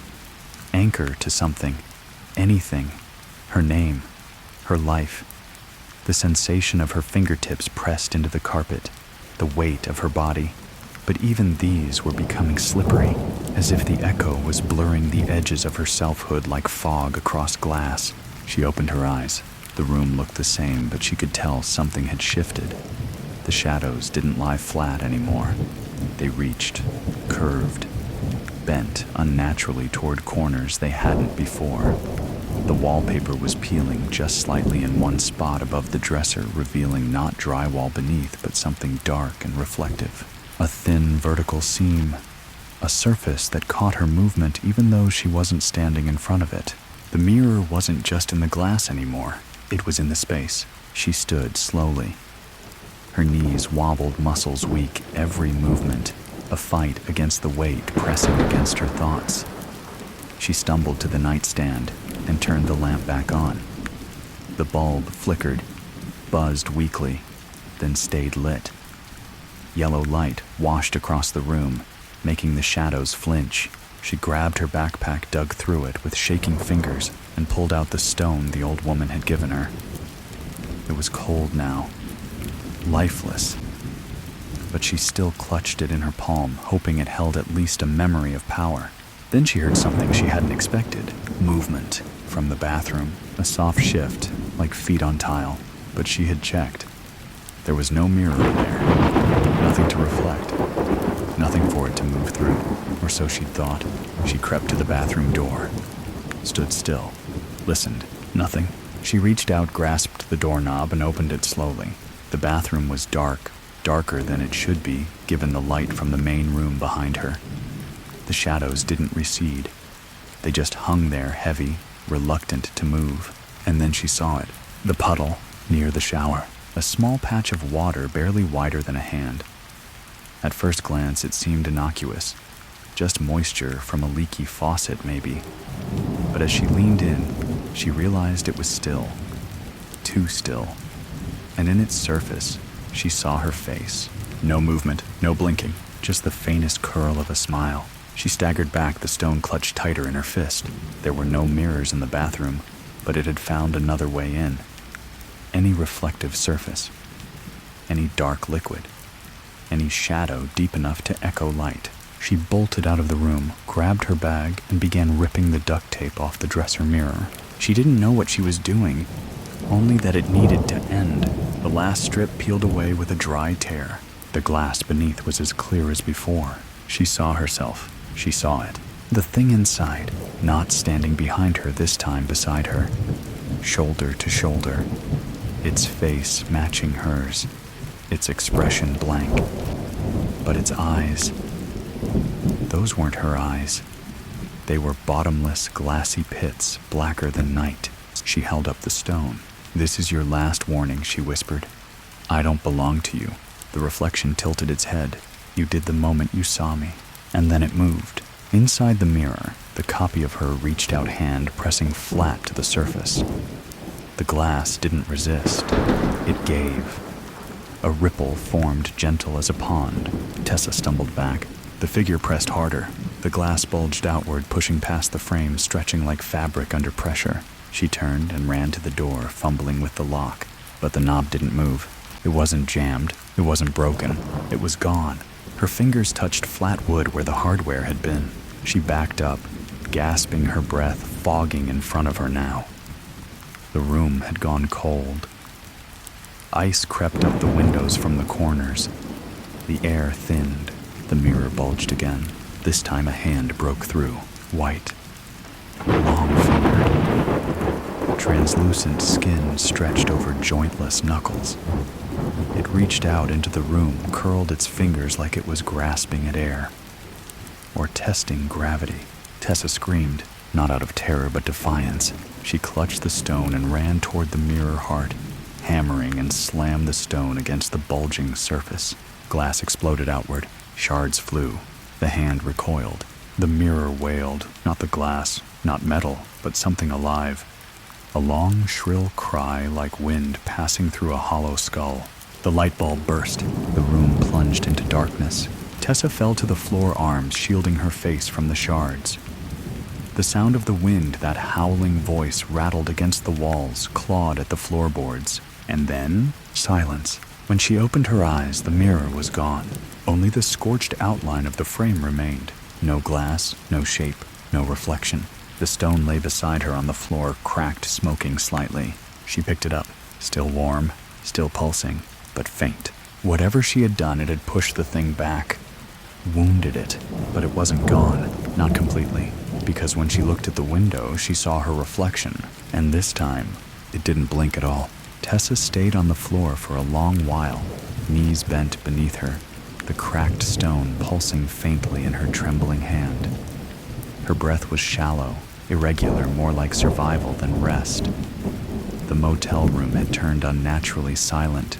No traffic outside, no hum from the old fridge, no distant voices through the thin walls. Just stillness. A vacuum that seemed to suck the warmth and familiarity from the space. She looked at the window again. Her reflection stood there clear in the darkened glass, even though the lighting behind her was nearly gone. It shouldn't have been visible, but it was. Still unmoving skin, slightly too smooth hair, too perfectly arranged. And the worst part, its chest didn't rise and fall. No breath. Just observation. She forced herself to stand, every joint aching from tension. The broken glass from the mirror lay scattered across the floor, yet none of it had cut her. It had flown around her like something aware. That thought made her stomach churn. If it could choose not to hurt her, it meant it wasn't trying to kill her. Not yet. It had something else in mind. A deeper game. She collected her things in silence. Every item in her bag now felt heavy, unnecessary. The only thing she kept in her coat pocket was the fractured stone still faintly warm against her palm. A heartbeat that wasn't hers. The doorknob was back. She hadn't heard it reappear. Hadn't seen the metal reform. It was just there again. As though time had caught up and decided to correct itself. She wrapped her fingers around it and hesitated. If she left this room, if she crossed back into the world outside, did she bring it with her? Was it now tied to her, not through reflection, but through recognition? The old woman had said, once you see it, it sees you. But what happens once it knows you? She opened the door and stepped into the hallway. Dim lights flickered overhead. The carpet stretched toward the lobby in a dull, colorless line. But everything felt too quiet.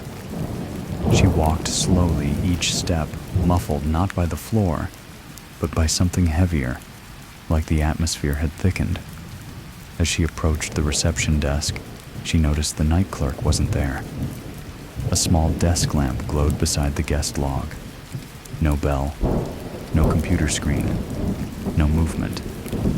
She glanced toward the window behind the desk, and there it was again. Her reflection, standing still in the glass. But she wasn't standing still. She was breathing. She was moving, yet her double remained frozen in time. Face blank, head tilted slightly toward the side. A mockery of thought. Tessa stepped back and looked away. The motel door creaked as she pushed through it, and she welcomed the rush of cold air on her face. It was near dawn now. The sky overhead had lightened just slightly, the clouds thinning enough to show a hint of bruised purple sky. Her car sat in the lot, dark, empty, unbothered by what had happened inside. She climbed in and started the engine. The clock on the dash read 3:33. Still, always 3:33. She adjusted the rearview mirror out of habit, then caught herself and looked away. But just as her fingers grazed the face, she noticed something different. A faint crack. A hairline fracture stretching from one corner of the mirror down to the center. She hadn't noticed it before, and when she dared to glance at it, the reflection wasn't just her face. It was hers, but with subtle distortions. The eyes were slightly too far apart. The mouth was curved at the edges, though she wasn't smiling. And the figure blinked once before she did. Not out of sync anymore. A head. like it was no longer just following. It was predicting. She turned the mirror upward, facing the car ceiling, cutting off the reflection entirely. She didn't shatter it. There was no point. It had already moved past glass. Driving felt like moving through a dream. The world outside was quiet, pale, and strangely unfamiliar, even though the map in her head said she was going the right direction. Trees passed, power lines, faded road signs with names she didn't recognize, towns she'd never heard of. She stopped once for gas and didn't look at the window reflections in the pump's display. Paid cash, kept her eyes down. Back on the road, the voice returned, not outside this time, not whispering from mirrors or glass. It came from inside her chest. Not words, just presence. Thoughts that weren't hers. Memories that didn't belong. She began to hear things, conversations. She'd never had images of places she'd never been. A long hallway filled with mirrors, endless and symmetrical, each one reflecting a different version of herself. One laughing, one crying, one standing completely still with blood running down her arms. She gripped the steering wheel until her knuckles went white. The car swerved once, narrowly missing the shoulder, then corrected. Her breath came hard and fast now. She pulled off onto a gravel road leading to an abandoned park area. Trees lined the lot. No cars, no people. She stopped, turned off the engine, and sat in silence. The stone in her pocket pulsed once, then cracked completely in half. She pulled it out, held the two broken pieces in her palm. They were cold, dead. Whatever protection it had once offered was gone. The radio turned on by itself. A soft buzz. Then a voice, not distorted this time. Clear. Human. Tessa. She didn't move. The voice repeated. Tessa. Are you listening? She didn't answer, not aloud. But her heart raced. You're tired. Let me take over. The voice wasn't monstrous. It was calm, familiar. It sounded so much like her. She pressed her palms to her ears. It's easier this way, the voice continued. No more fear. No more running. I already know what you're hiding. You want to disappear, don't you? She shook her head. Let me wear you. She opened her mouth, and for a moment she felt something catch in her throat. Not a sound, but a hand. Something reaching up from inside, pressing against her vocal cords like it wanted to speak, using her. She forced her mouth shut, pressed her face into her hands. The sky was getting lighter. She knew it wouldn't follow her into daylight. Not completely. It liked the in-between, the half-world of mirrors, dusk, glass fog. But it had taken root. And unless she found how to cut it out, it would keep growing. Not louder, not faster, just deeper. Like a reflection burned into her bones. She got out of the car. The wind was picking up. The trees around her stood still. But in the shadow beneath the hood of her car, where the light didn't reach, she saw her reflection once more. Not in the glass, not in chrome, just in space. It stood, it smiled, and for the first time it raised its hand and waved, like it was thanking her for letting it in. Tessa stared at the shadow beneath her car. There was no light there, no surface to reflect from, and yet her reflection stood clearly in that hollow space, smiling gently, raising a hand in a slow, deliberate wave, like two old friends acknowledging one another. Her real hand remained still at her side, curled tightly into a fist. She didn't move, didn't blink. She feared what might happen if she did, if the figure beneath the car mimicked her movements again, or worse, stopped mirroring her altogether. A silence hung around them, the kind of quiet that isn't just lack of noise, but an unnatural pause, like the world had halted mid-breath to watch what she would do next. A bird chirped somewhere overhead. The mundane sound broke the spell just enough for her to back away from the vehicle, inching toward the tree line at the edge of the gravel lot. Her shoes crunched softly with each step, a reminder that she still occupied the real physical world that she hadn't yet crossed over to wherever that thing came from. The reflection under the car didn't follow. It stayed there watching her. No malice, no overt aggression. Just patient, steady presence, as if it knew something she didn't, as if the game had already been decided and it was just waiting for her to realize she'd already lost. She kept walking backward until she was far enough from the car to break line of sight. The reflection couldn't chase her if it couldn't see her right. That was the rule. That had always been the rule.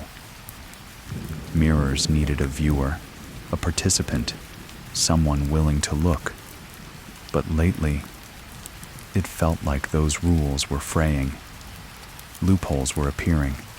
It had started with glass, then metal, then water. Now shadows. Eventually, it might not need surfaces at all. Tessa turned and ran. The forest welcomed her with wet leaves and slick moss tree roots jutting from the ground like ribs beneath skin. She slipped twice, nearly falling the second time, but kept going. She didn't know where she was headed, just that she needed distance. From the car, from the thing, from herself. The path curved, then split. She followed the thinner trail, ducking under branches, leaping over decaying logs. A rabbit bolted across her feet and vanished into the underbrush, startling her with its sudden burst of life. For a moment, she envied it.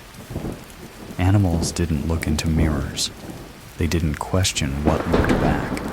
They lived only in the moment. But she couldn't go back to that kind of ignorance. Not anymore. Eventually, she emerged into a clearing. An old ranger's cabin stood at the far edge, half collapsed one side, sunken into itself from years of neglect. Its roof had caved in near the chimney, and ivy had consumed most of the walls. A rusted sign beside the door read, "Wildfire Observation Outpost, or 3." She approached slowly, pushing the door open with her foot. It gave way with a groan of rotting hinges. Inside, the air was thick with mold and dust, but it was quiet, still. There were no reflective surfaces here, no glass windows, no screens, no metal fixtures, just wood, old warped wood that absorbed the light rather than bouncing it back. She dropped her bag onto the floor and sat in the far corner, knees pulled to her chest, her back against the wall. For the first time in what felt like days, she let herself breathe fully. She took out her notebook again, turned to a new page, wrote, "Day 4. I'm not sure where the reflection ends and I begin." She paused. Her handwriting was different. Not dramatically, but noticeably tighter, more elegant, less frantic than before. She hadn't tried to write differently, but the letters were no longer entirely her own.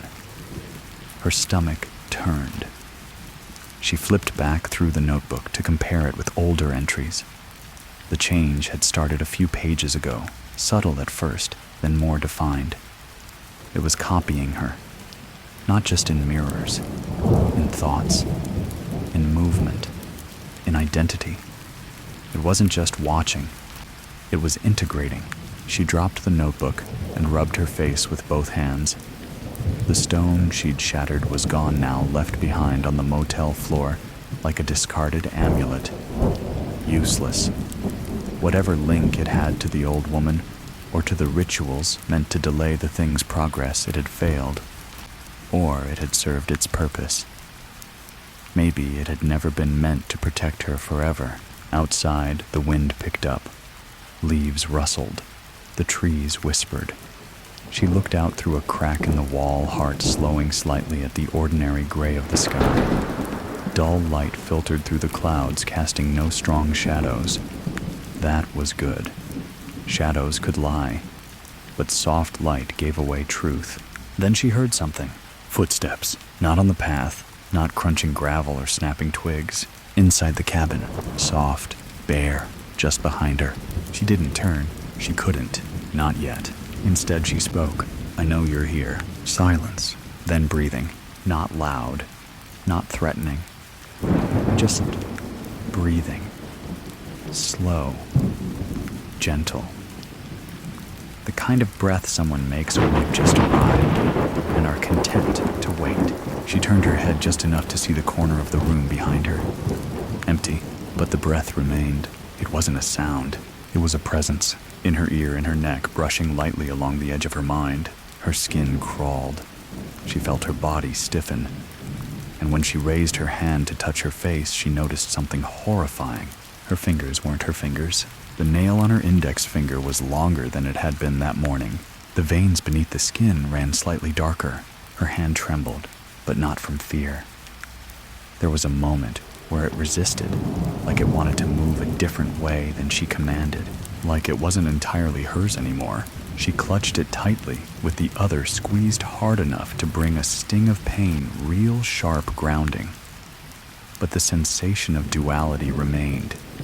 Two minds, one body, one shadow trying to move forward.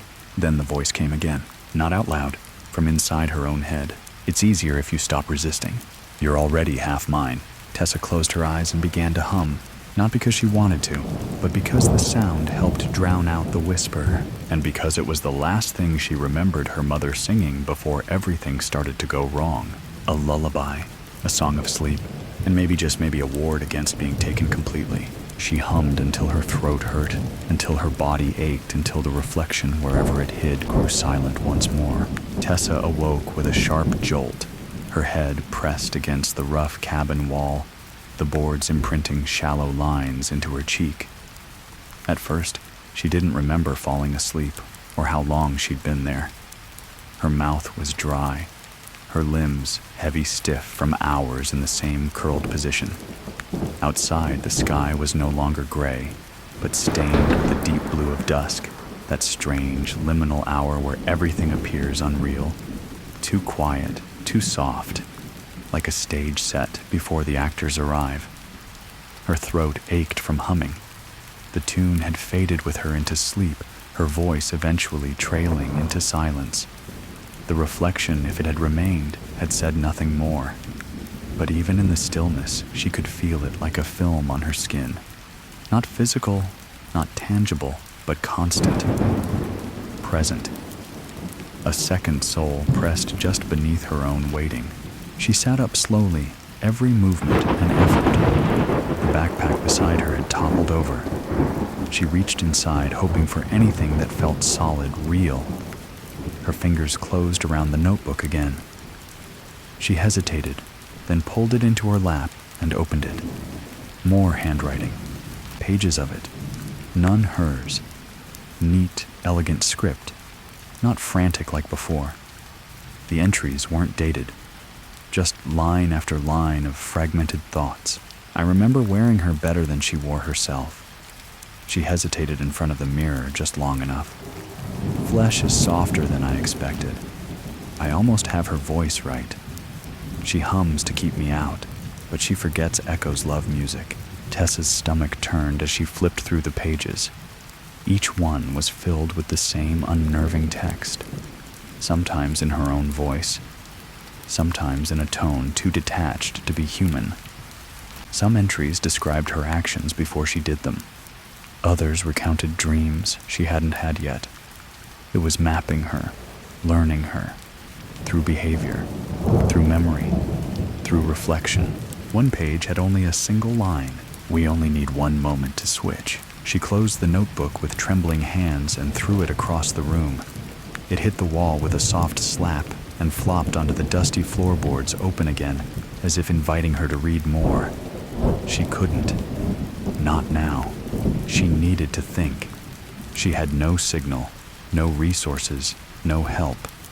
And whatever the thing was, it was adapting faster than she could resist. A flicker of movement at the far wall caught her attention. She turned quickly. Nothing there. Just a narrow crack between two boards where wind filtered in. But she could have sworn just for a second she'd seen a reflection move across the space. Not outside. Inside the wood. As if the grain itself had caught a memory of her form and decided to keep it. Her breath quickened. She stood and paced the small space, trying to keep moving, to keep her thoughts from spiraling. Every surface felt suspect now. every sheen of sweat on the floorboards, every puddle of water gathering from the roof leak potential mirrors. The idea that reflections were no longer bound to glass terrified her more than the figure itself.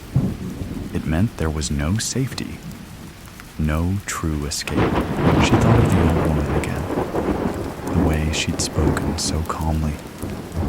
Only those who already carry cracks. Tessa tried to remember what cracks she carried. She had no trauma that stood out, no great loss. But there was a loneliness in her quiet, long-lasting, the kind of emptiness that doesn't scream but sighs slowly through years of quiet apartments and unread texts. Maybe that had been enough.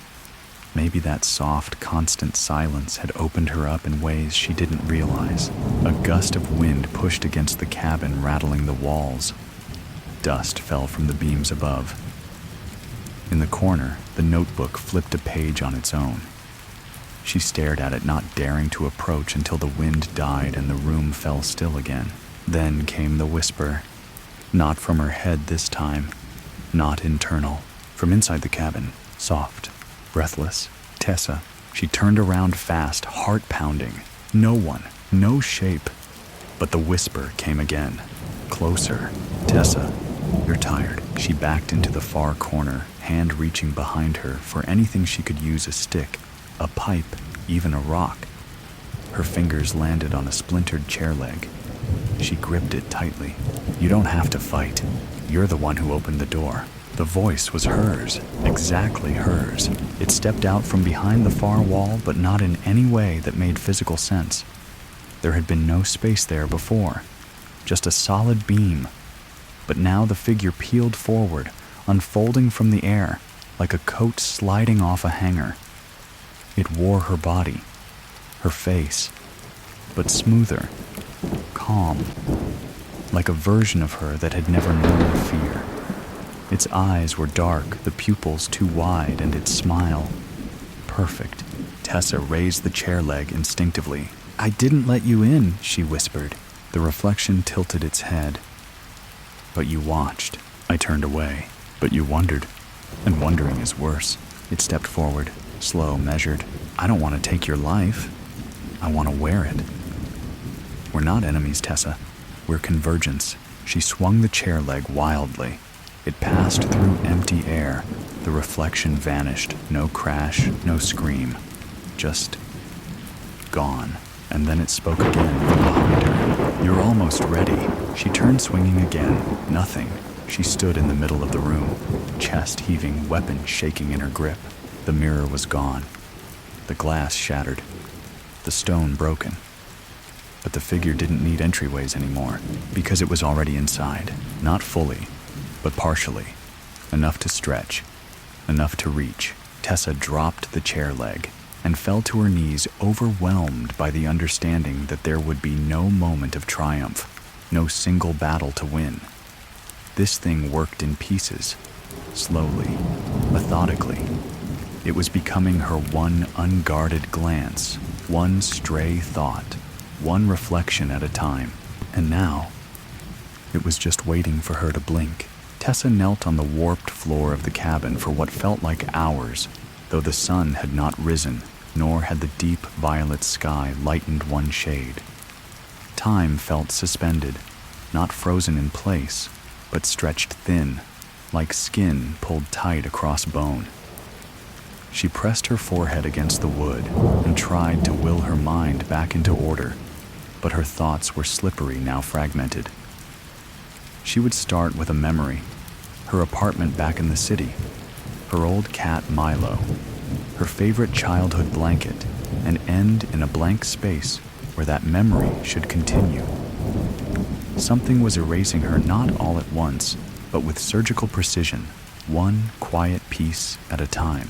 The reflection's voice had gone silent, but its absence felt more threatening than its words. It didn't need to coax anymore. It had said what it needed to say. Now it was waiting for her to tip into exhaustion, for her will to falter, her mind to open like a crack in old glass. She knew how possession stories worked. The demon enters.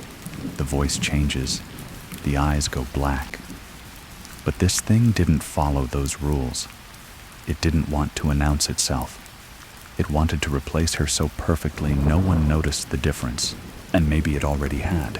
She thought again of the notebook and her altered handwriting of the long nail on her index finger, the slight hesitation in her movements that felt like a second rhythm just behind her own. She had caught herself humming again, earlier subconsciously under her breath, and when she'd stopped, she realized she hadn't recognized the tune. It hadn't come from any memory of hers. That was what scared her most. It wasn't just mimicking her body. It was generating new pieces that belonged to it. And if she wasn't careful, she wouldn't just be overwritten. She'd be outvoted by something smarter, more patient, and far more determined to survive than she was. She stood legs aching from inactivity. The air in the cabin was damp cold, not from weather, but from pressure, like the atmosphere had thinned. Her ears rang with the silence. Her own breath felt foreign in her chest. She needed help, not from psychics or priests, not from books or symbols. She needed to understand what this thing was, its origin, its function, its rules. Everything had rules, even the impossible. She had survived because she had obeyed instinct. Don't look too long. Don't reflect in darkness. Don't listen when it whispers. But instinct wouldn't be enough now. She needed knowledge. She remembered the man at McCarthy's outpost, the way he had pulled out the photograph like he'd seen this before, like it was part of a larger pattern. If there was one place left that might offer answers, it was him. She slung her backpack over her shoulder, ignored the lingering sense that someone else's thoughts were forming alongside hers, and pushed out into the forest. The path was harder to follow now. Dusk had deepened into pre-dawn shadow. But she remembered the general direction and forced herself through the underbrush twigs, snapping underfoot damp leaves catching on her sleeves. The forest felt alive, not with animals or insects, but with awareness. Branches leaned closer. Tree trunks curved slightly as if trying to look over her shoulder. She didn't run. Running invited panic. Panic invited control. Instead, she walked with purpose even as her breath came faster and her body wanted to bolt. She passed a stream, silent, still glass-like in its reflection, and turned her head before she could see herself in it. She kept moving. It took nearly an hour before she saw the road. The long black strip of asphalt looked like salvation, though it carried no sound of cars, no signs of other travelers, just stillness. Her car was miles away, abandoned in the park, but the direction she needed was clear. She walked along the shoulder, the yellow line a fragile tether between this world and whatever bled at the edges of it. Eventually, the familiar building appeared on the horizon. The rust-red bricks of McCarthy's outpost, faded but whole. The same crooked gas pump stood in place, the same flickering sign in the window. She prayed the man was still inside, that he hadn't vanished like the others. She approached the door, reached for the handle, and hesitated. The glass, her reflection waited inside it. This time it didn't smile. It looked calm, normal, almost bored. She opened the door slowly and stepped inside. The bell didn't ring. The lights were on, but dimmed. The smell of oil and coffee lingered in the air.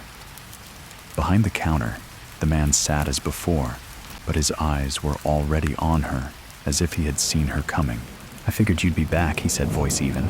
Tessa stepped forward slowly. "You knew what it was last time. The thing in the mirror." He nodded. "Not many folks ask questions about it, but you've seen it before." Once he said, "Years ago, young woman came through, said she'd seen something on a road trip, same road you came down. She didn't make it." Tessa's heart pounded. "What happened to her?" He looked away. She forgot who she was, started talking like someone else. Then she stopped talking at all. Her reflection kept changing in the security footage, sometimes smiling when she wasn't, sometimes moving before she did. Eventually, she vanished. No one saw her leave, but there was a wet handprint on the inside of the front door. He paused, and the next customer looked exactly like her. But when I spoke to her, she didn't remember her name. Paid cash. Left without blinking once. Tessa shivered. So it can finish.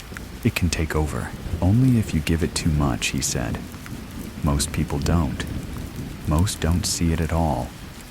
But the ones who do, they carry something inside that invites reflection. She leaned closer. How do I stop it? He pulled something from beneath the counter, a small leather-bound journal worn with age, its spine cracked. You don't stop it, but you can understand it. It's older than any name we've given it.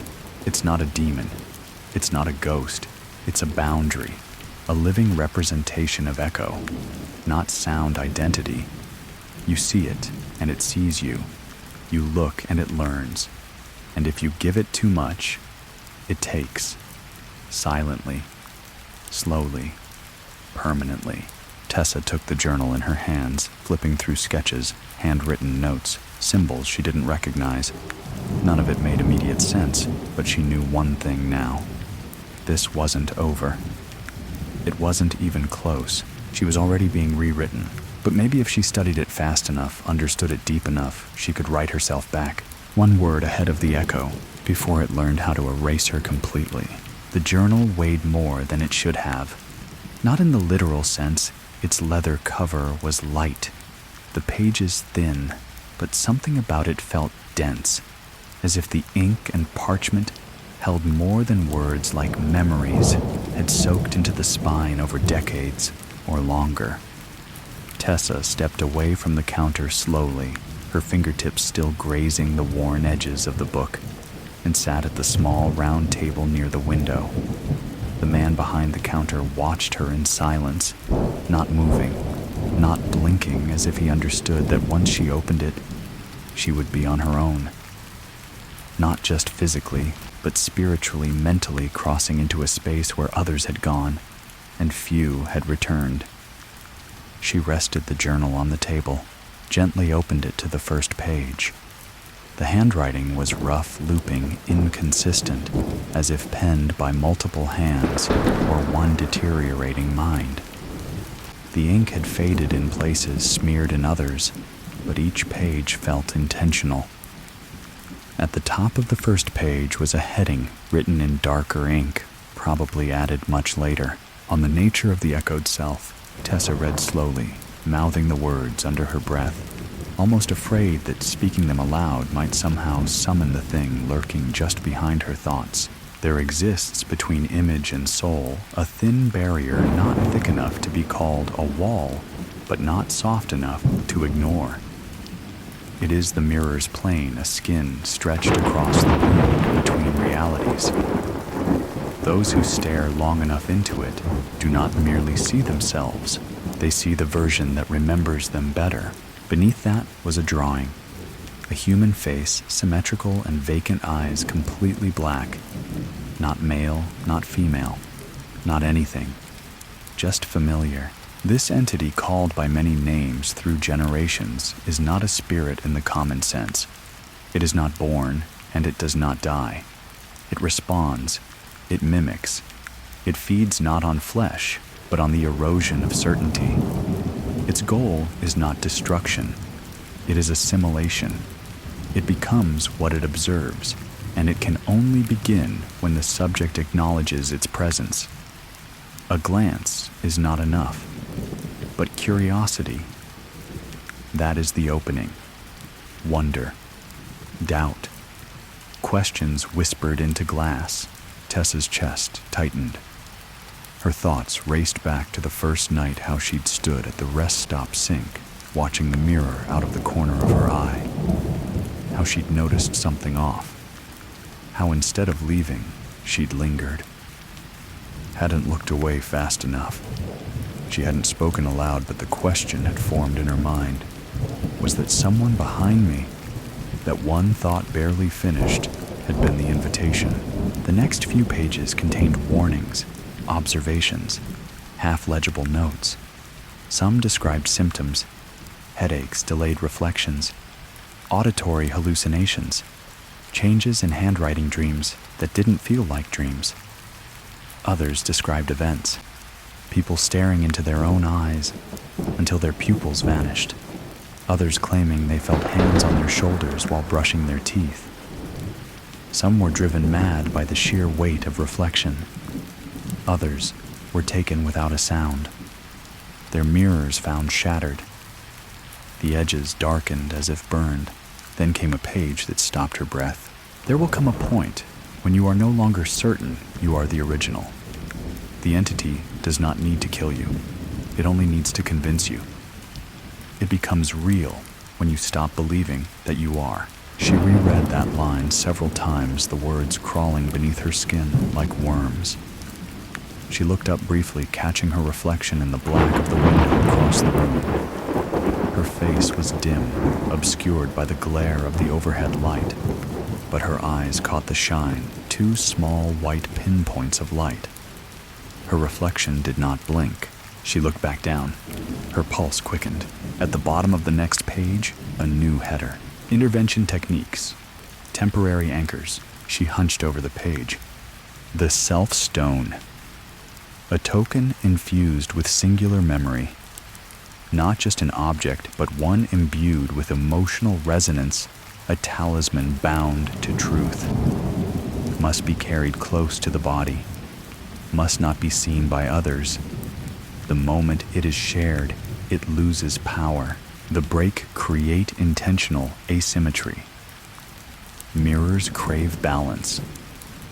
Ritualistically disrupt the reflection's harmony.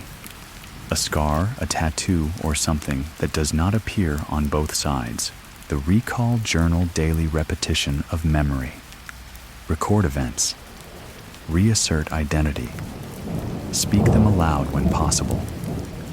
Reading the past reminds the self that it existed before the echo. Mirror deprivation.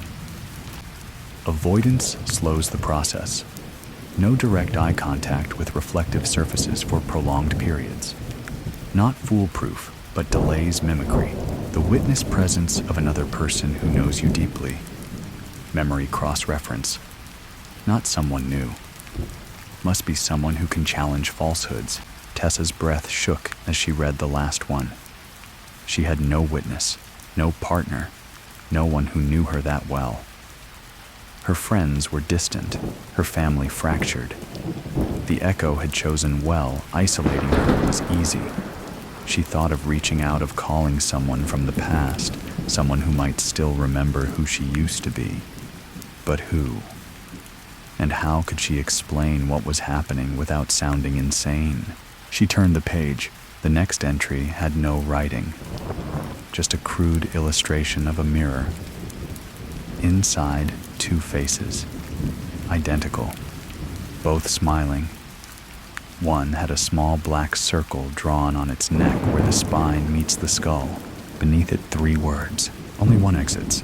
Tessa closed the journal slowly, her hands damp with sweat. The room around her felt tighter now, smaller. She could hear her blood in her ears. Her reflection in the window still hadn't blinked. Her own eyes felt dry from not doing so. She blinked first. The reflection didn't follow. That was all the confirmation she needed. It was time to leave. She needed to find a witness. Someone, anyone who could remember a version of her before this began. Someone who could look her in the eye and tell her which version she was. If she didn't, the echo would win. Not by force, by erosion, by convincing her bit by bit that she wasn't the one who'd started this journey. And once that belief vanished, so would she. Tessa left McCarthy's outpost with the journal pressed tightly against her chest, as if proximity alone might delay what had already begun. The man behind the counter didn't offer any final warnings or goodbyes. He simply watched her cross the threshold with eyes that looked older than they should be, as though he'd already seen this happen before many times perhaps. The door creaked shut behind her, and the stale, filtered air of the outpost gave way to the humid stillness outside. Twilight had deepened into night, but the sky remained cloudless.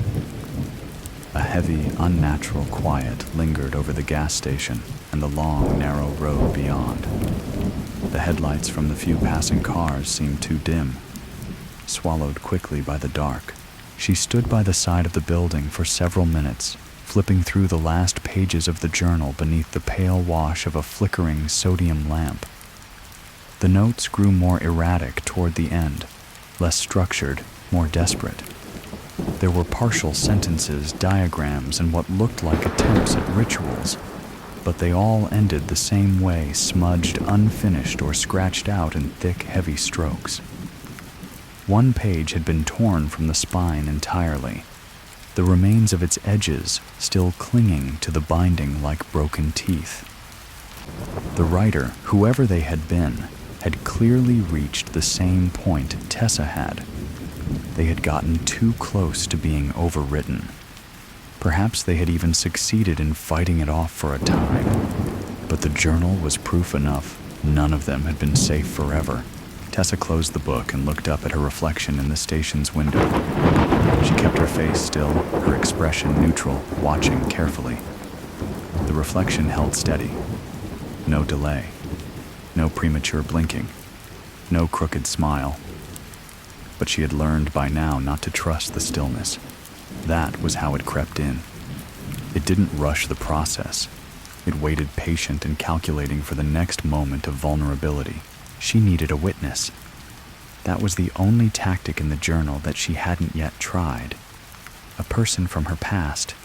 Someone who remembered her as she was before the rest stop, before the sleepless nights, before she'd stood in front of a bathroom mirror and stared too long.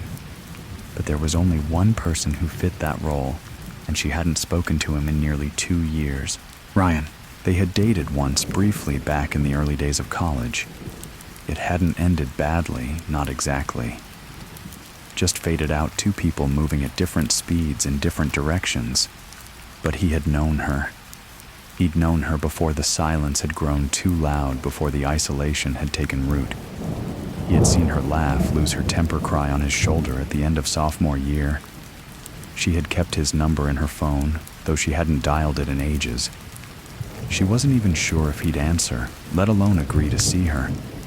But if there was any chance that he could help ground her, distinguish the real her from the version taking shape behind the glass, it was a chance she had to take. She sat in the car, the torn leather seat cold beneath her, and turned the key. The engine hesitated, then caught. Her phone screen lit up in the center console, faintly illuminating the cracked dashboard. It had only 10% battery remaining. She scrolled through her contacts, slowly dreading what might happen if she hesitated. Her thumb stopped over his name. Ryan M. She tapped it. The phone rang once, twice, 3 times. Her heart beat faster with each second of silence. Then hello, his voice. Hoarse like he'd just woken up, but real. Familiar. She swallowed, her mouth suddenly dry. Ryan, it's Tessa. A pause. Tessa. His voice sharpened, slightly surprised. Wow. Hey, it's been a while. I know. I'm sorry for calling so late. I need your help. I can't explain over the phone. It's not something I can say quickly, but it's important. It's about me. I need someone who remembers me. Really remembers me. Another pause. Then where are you? She exhaled in relief. Gave him the cross street near the outpost. He lived maybe an hour away last she knew. He didn't ask questions, just said, "Meet me at my place. I'll text you the address." The line went dead. The message came through 10 seconds later. An address in a suburb just south of where they'd gone to school. She started driving immediately, afraid of what might catch up to her if she sat still too long. The road ahead was empty, but the presence inside the car remained. She didn't look at the side mirrors. The rear view had long since been turned upward to reflect nothing.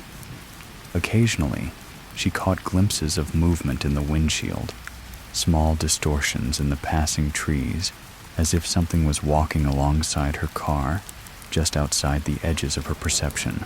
At one point, the radio turned on by itself again, but this time no words, just static. Beneath it, she thought she could hear something, not a voice, but breathing.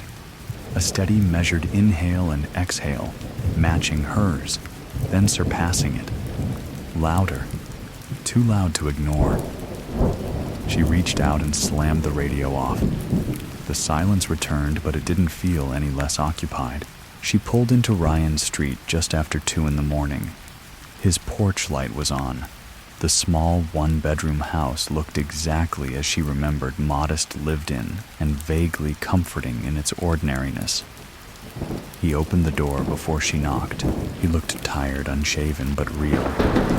More importantly, his eyes didn't hesitate when they met hers.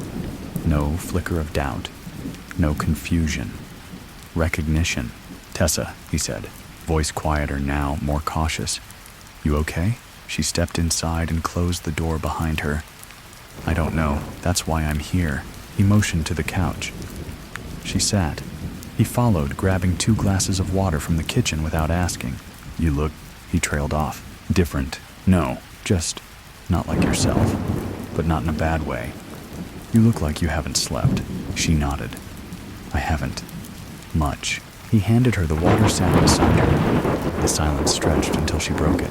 "I need you to look at me," she said, "and tell me if I'm me."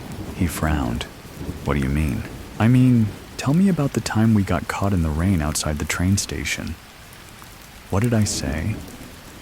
What did I do? What did I look like?" He blinked, confused, then slowly began to speak.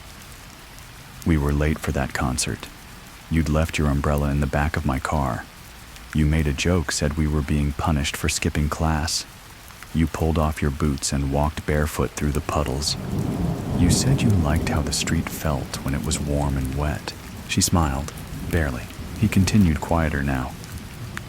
"You laughed when I tried to cover your head with my jacket. You said I always acted older than I was." Her throat closed.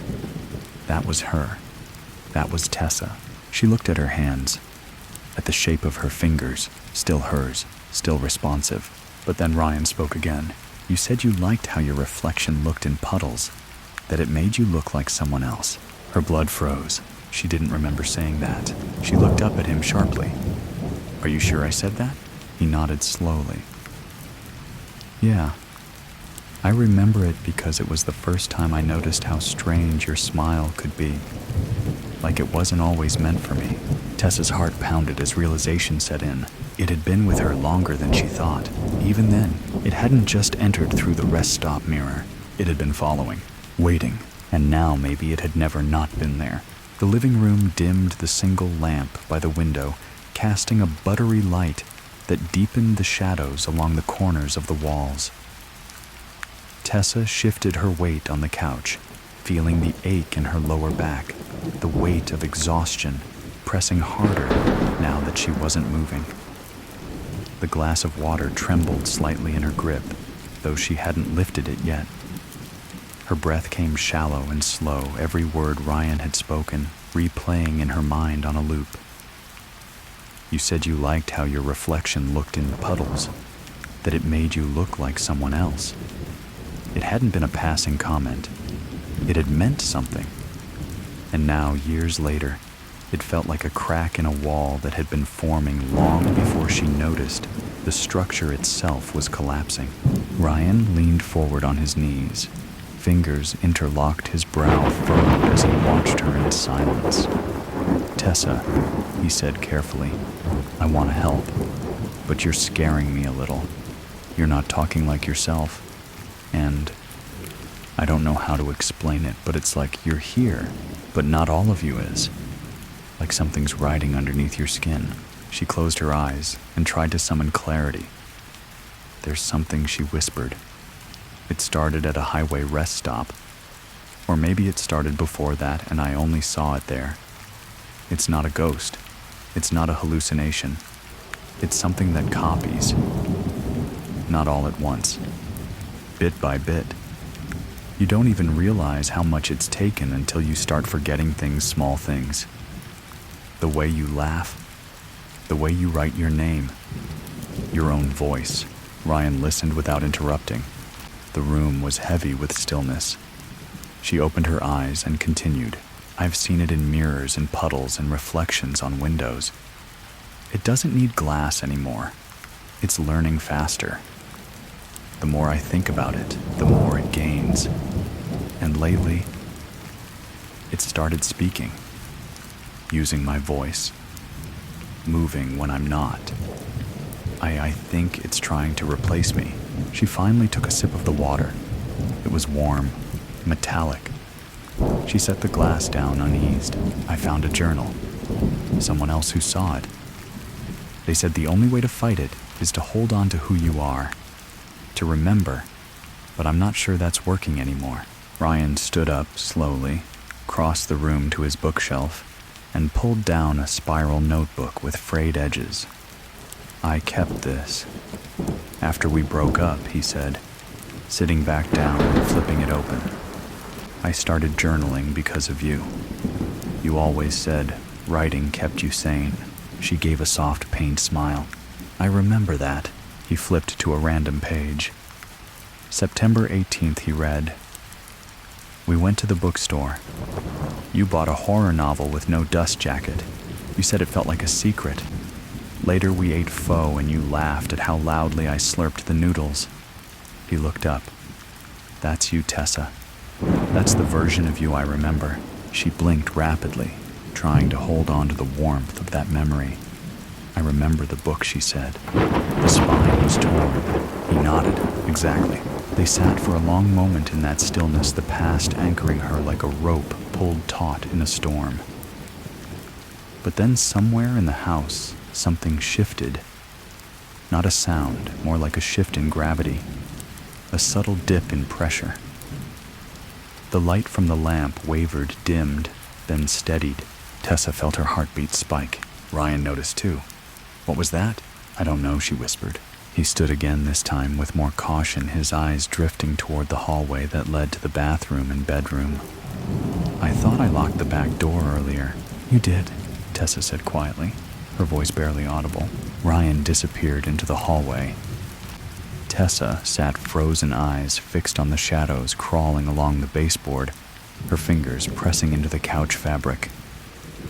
Her gaze drifted toward the blank screen of the television turned off, but catching faint reflections from the lamp behind her.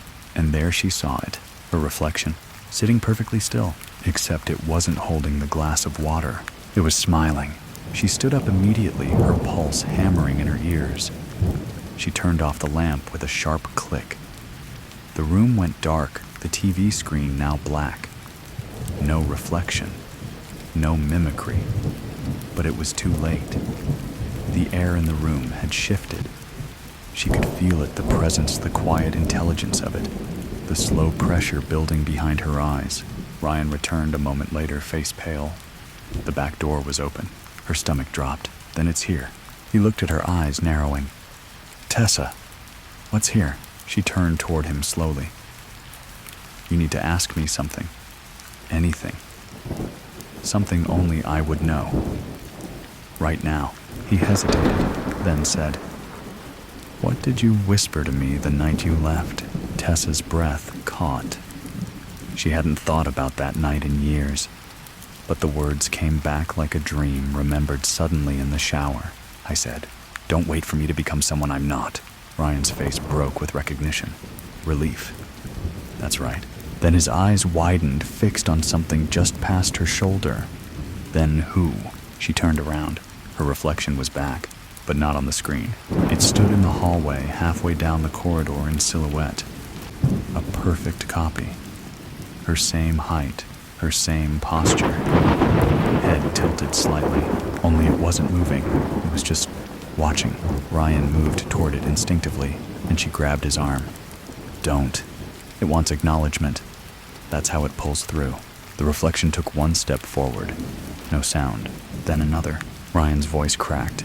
It looks exactly like you. Tessa whispered, I know. The reflection raised its right hand slowly, like a child mimicking a wave. Its smile widened, not sinister, not menacing, just confident. Then softly it spoke. "I remember you better than she does," Ryan gasped. Tessa stepped in front of him, shielding his line of sight. "No, you don't get to talk. Not tonight." The reflection's smile faded. It began to dissolve slowly, like ink bleeding into water. First the edges, then the center, until only a vague smear of light and shadow remained in the hallway. Then nothing. Silence returned. Ryan's breath came fast. What the hell was that? Tessa sat down, trembling. "That was what I'm trying to keep out. But it's getting stronger. Faster. It's not just watching anymore. It's testing me." Ryan sat beside her, still stunned. "Then what do we do?" She opened the journal again and turned to a page titled "The Mirror Ritual." Final Severance. The page titled "The Mirror Ritual."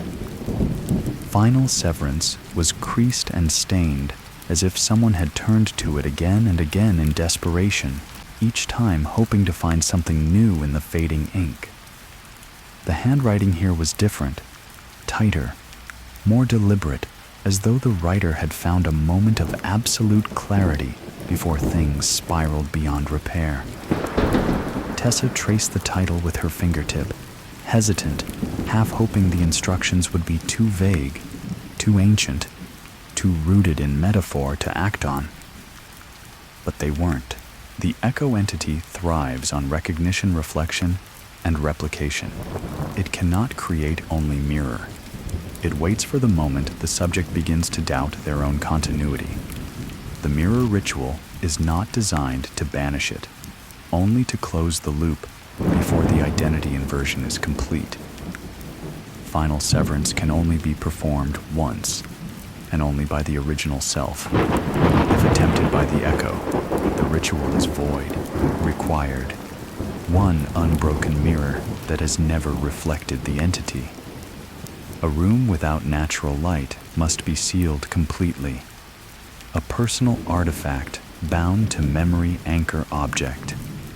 A witness who remembers you. 3 drops of your own blood on the mirror's surface. Procedure. Enter the sealed room with the mirror placed upright against the wall. Set the anchor object in front of the mirror. Sit with the witness behind you, out of sight. Speak your full name 3 times while touching the anchor. Cut your palm and place 3 drops of blood on the mirror's surface. Do not look into the mirror until the blood has dried. Once it does recite, "I am the thread, not the reflection. I am the memory, not the echo. I deny the copy.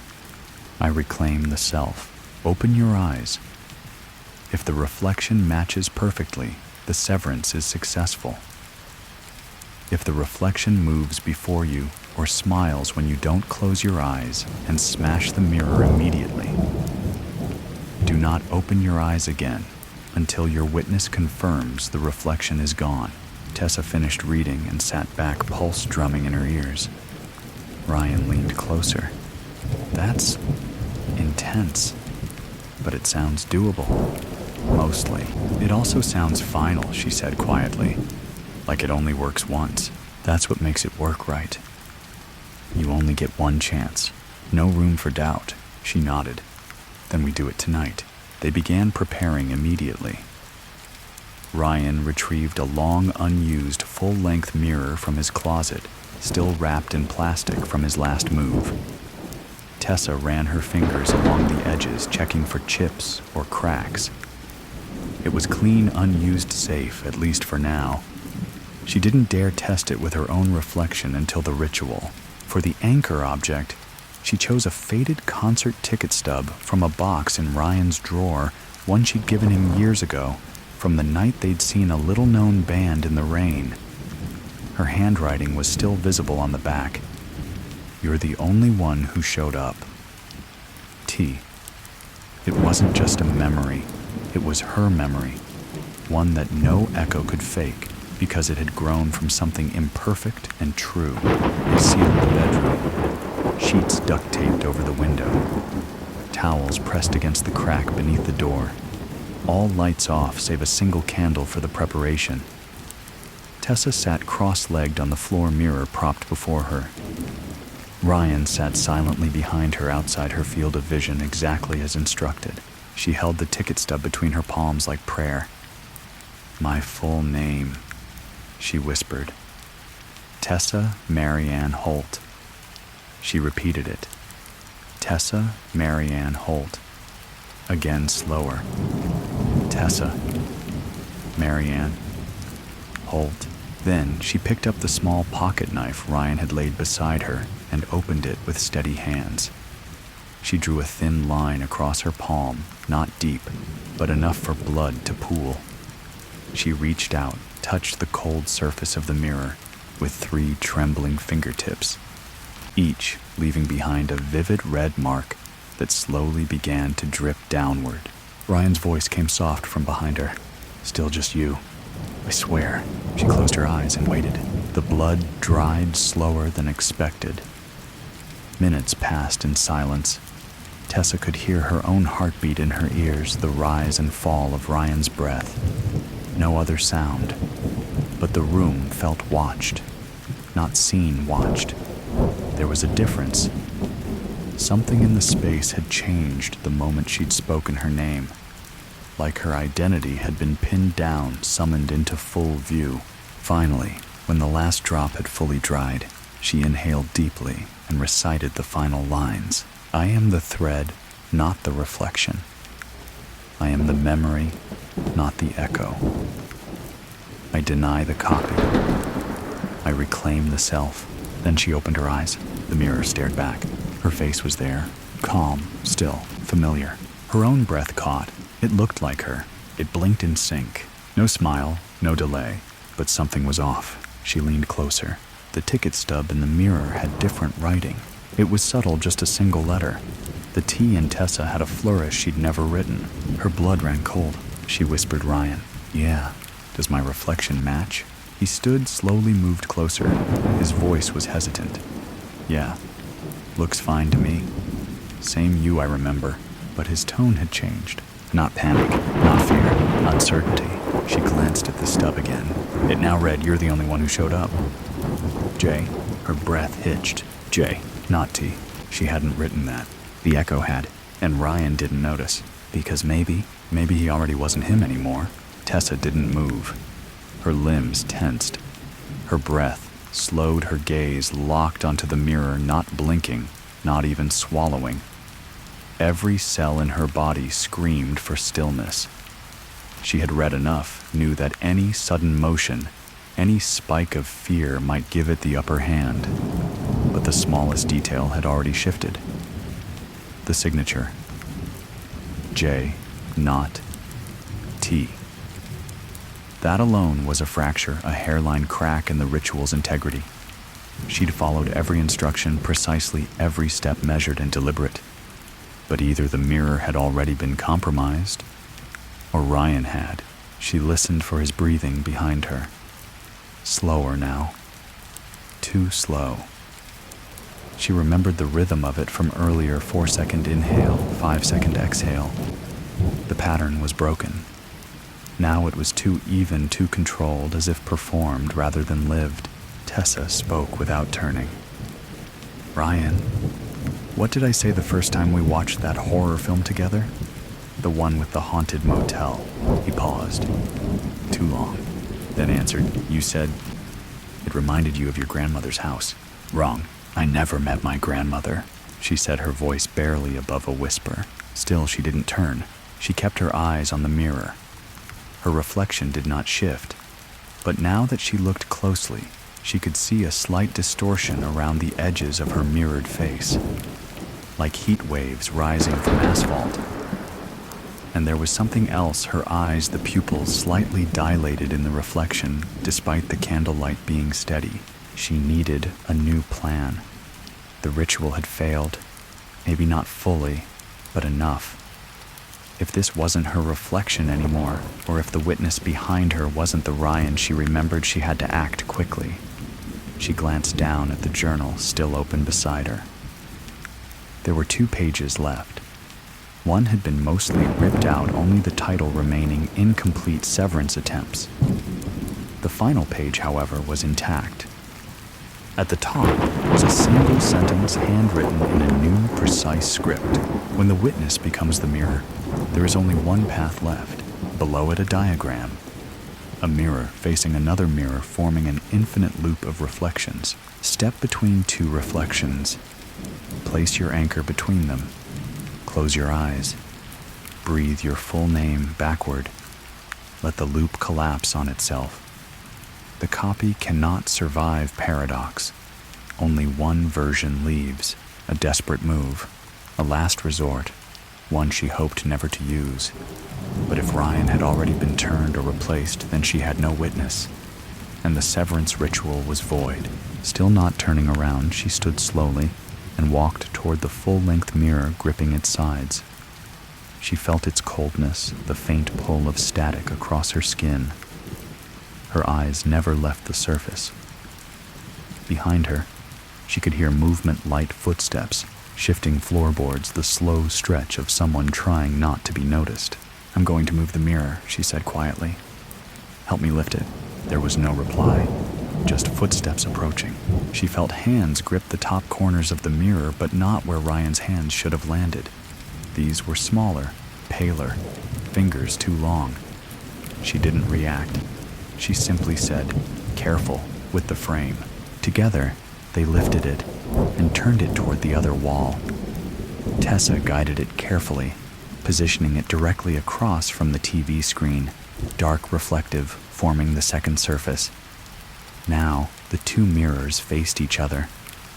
The candlelight flickered softly between them, creating a tunnel of endless reflections. In the middle, she placed the ticket stub. Then she stepped between the two surfaces. The space hummed with quiet energy. A low vibration buzzed through the air through her chest. Her reflection stared back, an infinite army of versions layered behind her. She could no longer tell which was the original. She closed her eyes and began. TLOHENNAIRAMASSET. Backwards. Her full name. She spoke it again, slower, then again. She could feel the air thickening, the vibration intensifying. The blood on the mirror had begun to beat again, wetting, reversing itself. Behind her, she heard a voice. Not Ryan's, not hers. A third tone, silky and strange. "You shouldn't have remembered." She didn't open her eyes. They were happier as an echo. Still, she kept breathing, repeating her name. The voice grew louder, angrier. "You gave me shape.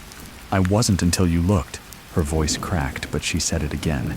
TLOHENNAIRAMASSET. Then silence. The candle went out, a pop glass fracturing, a gust of wind, and then nothing. Darkness, stillness. Tessa stood frozen, her body stiff, her mind blank.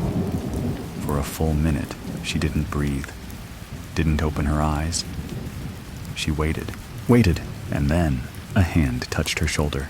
She flinched but did not turn. A familiar voice said gently, "Tessa." "Ryan," or something that sounded like him. She took a breath. "Say the name on the back of the ticket stub." A pause, then T. She opened her eyes. The mirrors were cracked, both of them, fractured but not shattered. The ticket stub was scorched at the edges, half curled, but in the reflections, what remained of them, there was only one version of her. No ripple, no delay, no smile she didn't make. She turned slowly. Ryan stood behind her, blinking eyes, confused. I think I blacked out. I don't remember anything after you said the ritual failed." She looked at him, searched his face, the creases near his eyes, the small scar above his lip. All familiar, all grounded. He frowned. "Tessa, are you okay?" She nodded, breath shaking. "I think I'm me again," she whispered, "and I think you are too." But neither of them knew, at least not yet, what price the paradox had taken, only that the copy was gone, for now. They sat in silence for a long while, the fractured mirrors lying like fallen guardians at their feet, cracked but somehow still intact. The air in the room was thick, as if it had not been stirred in years.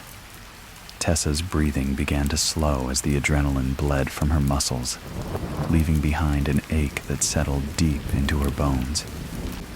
She felt empty, but not in the way that meant danger. Not like something was missing.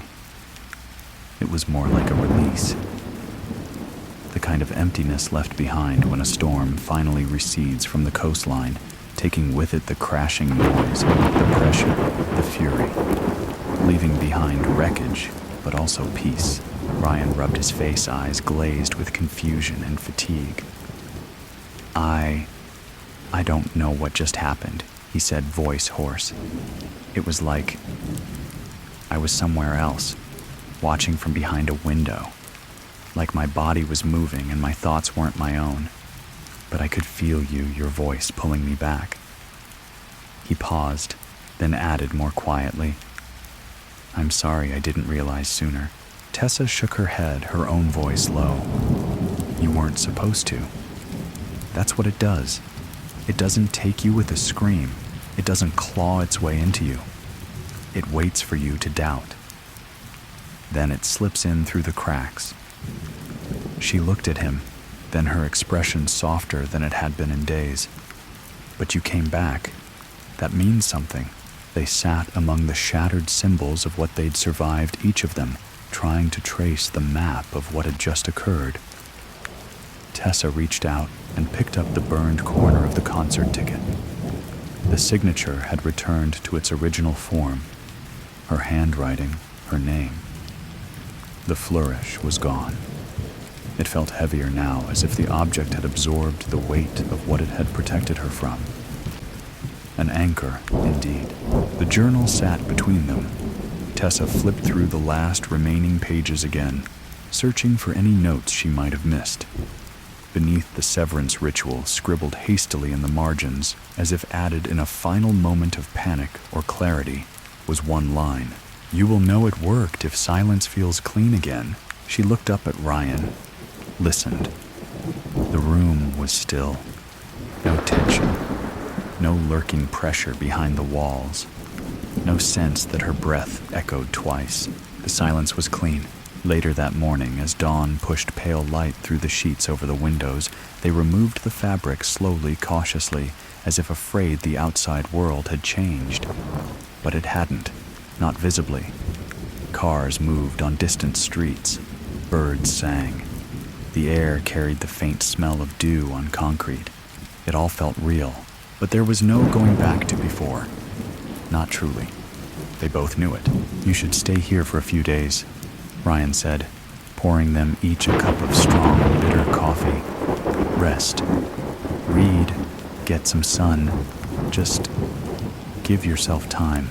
Tessa wrapped her hands around the mug, the warmth grounding her. I don't know if I can sleep again. Not really. Not the way I used to.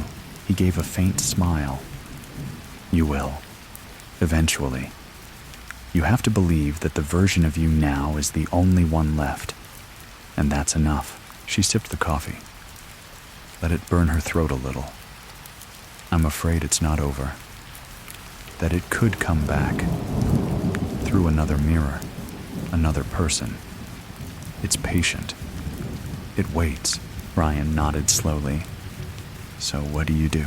She looked down at the journal again, flipping past the rituals, the theories, the final warning. At the very end, someone had drawn a symbol, a circle, with a line through the center, bisecting it vertically, like an eye divided.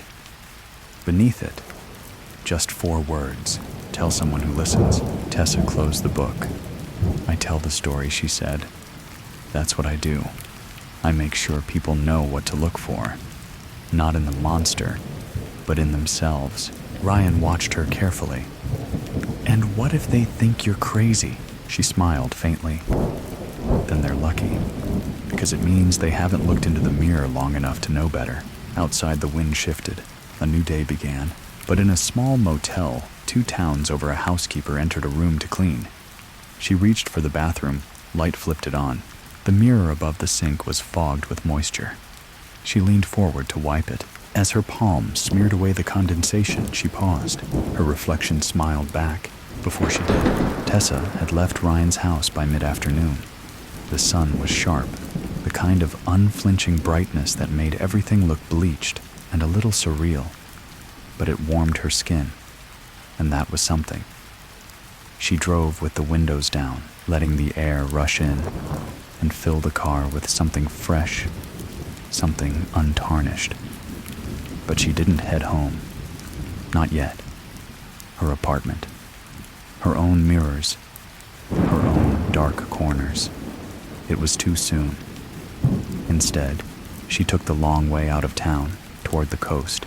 There was a place she remembered from childhood, a rocky overlook just past a dead-end road where the cliffs met the sea. Her father used to drive there when the world felt too loud, and sometimes he'd take her along without saying a word. They would sit on the hood of the car, not speaking, just watching the waves break into white against the stone. It wasn't a place of comfort exactly, but it was a place that made you feel small in a safe way. By the time she reached the overlook, the sky had started to deepen. The golden hour had begun, everything brushed in soft amber shadows stretching. The ocean below was restless, its surface constantly shifting, but the movement didn't disturb her. It was natural, honest. Tessa stepped out of the car carrying the journal beneath her arm. She sat on the hood legs curled beneath her and opened it one last time. There were no more entries to read, just the notes she'd already memorized, the rituals etched into her spine. She flipped past them one by one until she reached the final page again, the symbol, the 4 words. Tell someone who listens. She didn't know who had written that final line. Perhaps it had been the original author, or someone after them barely holding on. But whoever it was, they'd made their purpose clear. Silence was the echo's playground. Isolation was its mirror. And stories were the only way to break the pattern. So she started writing. She found a pen tucked into the spine of the book, half dried but still working. On the inside of the back cover, she began a new entry, not in fear, not in warning, but in testimony. My name is Tessa Marianne Holt. I am still myself. I am still whole. I performed the severance ritual on a mirror that had never been touched. I used an anchor that tied me to a memory only I could claim. I spoke my name backwards until my voice blurred. I walked between 2 truths and chose one. I chose me. She paused, looking out at the horizon. The sun was slipping lower now, the line between sea and sky beginning to blur. I'm writing this in case someone finds this book and needs to know what's possible. It's not invincible. It's not inevitable. But it is clever. It waits for you to drift. It waits for you to be alone. It waits for you to forget that you were ever whole to begin with. If you're reading this, if you've begun to feel like the mirror knows you better than you know yourself, get out. Tell someone. Don't trust what watches you back. Trust the ones who remember you without needing to look. And whatever you do, don't smile at it. Tessa closed the journal. She didn't feel triumphant. She didn't feel safe. But she felt solid. For now, that would be enough. She watched the sun dip beneath the horizon, and for a long time just listened to the wind, to the waves, to the sound of her own breath in her chest. There were no voices, no whispers, no phantom smiles hiding in puddles. Eventually, the sky turned to navy. The stars came out one by one, cautious and shy. Tessa climbed off the hood of the car, slid the journal into the glove compartment, and drove away from the cliff's edge. But miles behind her, far beneath the overlook, tucked in the tide pools left by the sea, there was a sheet of reflected starlight, smooth, still, quiet, and just beneath the surface, another smile waited, watching, patient, not gone, just learning. The next morning, brought a dense inland fog that wrapped the town in an eerie stillness, as though the world itself had pressed pause. Sunlight tried in vain to break through the white veil, its rays falling flat against misted windows and empty streets. Tessa stood in the middle of her small apartment's kitchen, clutching a hot mug of tea, unsure whether the silence around her felt comforting or simply muted. The apartment looked the same, everything in its place, nothing rearranged, nothing shifted, but she couldn't shake the sense that it had been touched in her absence. It wasn't the usual post-trauma paranoia. She'd trained herself by now to distinguish fear from intuition. This was something different, subtler, not threatening, just aware. She walked from room to room, checking her few mirrors. She'd left them all covered with dark cloths before leaving, and each was still wrapped tight. But she didn't remove the cloths, not yet. She didn't need to look at herself today. She was still Tessa, and that had to be enough. Her phone buzzed, a message from Ryan. "Still feeling like you. Let me know if you want company." She smiled at that. A real, soft smile. He'd always had a way of saying the exact right thing in the most casual way. Not overbearing, not worried, just present. She typed back, "Still me, so far, thanks." She hesitated, then added, "Did you sleep? Any weird dreams?" His response came back quickly. "Slept like the dead. No dreams. Just silence. Weirdly peaceful. Weirdly peaceful." She set the phone down. Watched steam rise from her mug, spiraling toward the ceiling like some soft-bodied spirit rising out of her thoughts. There was work to do. Tessa had decided somewhere between the overlook and the winding drive back into town that she wouldn't keep the story locked away in that journal. She would tell it. Not as a warning, not as a horror tale whispered between candle-lit breaths, but as a record. A thread others could follow when their own mirrors began to twist. She sat at her desk and opened her laptop, typed a title at the top of a blank document. "The Man in the Mirror, a True Account," and then paused. There was something about that word true. It felt dangerous now. Not because she was lying, but because she no longer fully trusted reality as she had once known it. She knew too much about how easily a thing could be almost real, how close the echo could get before it pressed its skin against your own. But writing it down made it solid. Writing meant it belonged to her. She began to type. Slowly, carefully, reconstructing the night at the rest stop from memory. She described the road, the lights, the rain on the windshield, the dull buzzing inside the bathroom walls, the first flicker in the mirror that wasn't her. She wrote about the moment she blinked and saw her reflection smile without her. As the words appeared on the screen, something loosened in her chest. Each paragraph pinned a moment down, rendered it harmless by naming it. There was power in the telling. She didn't rush.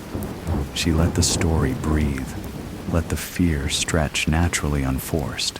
But halfway through the recounting, her laptop froze. The cursor blinked, then stalled.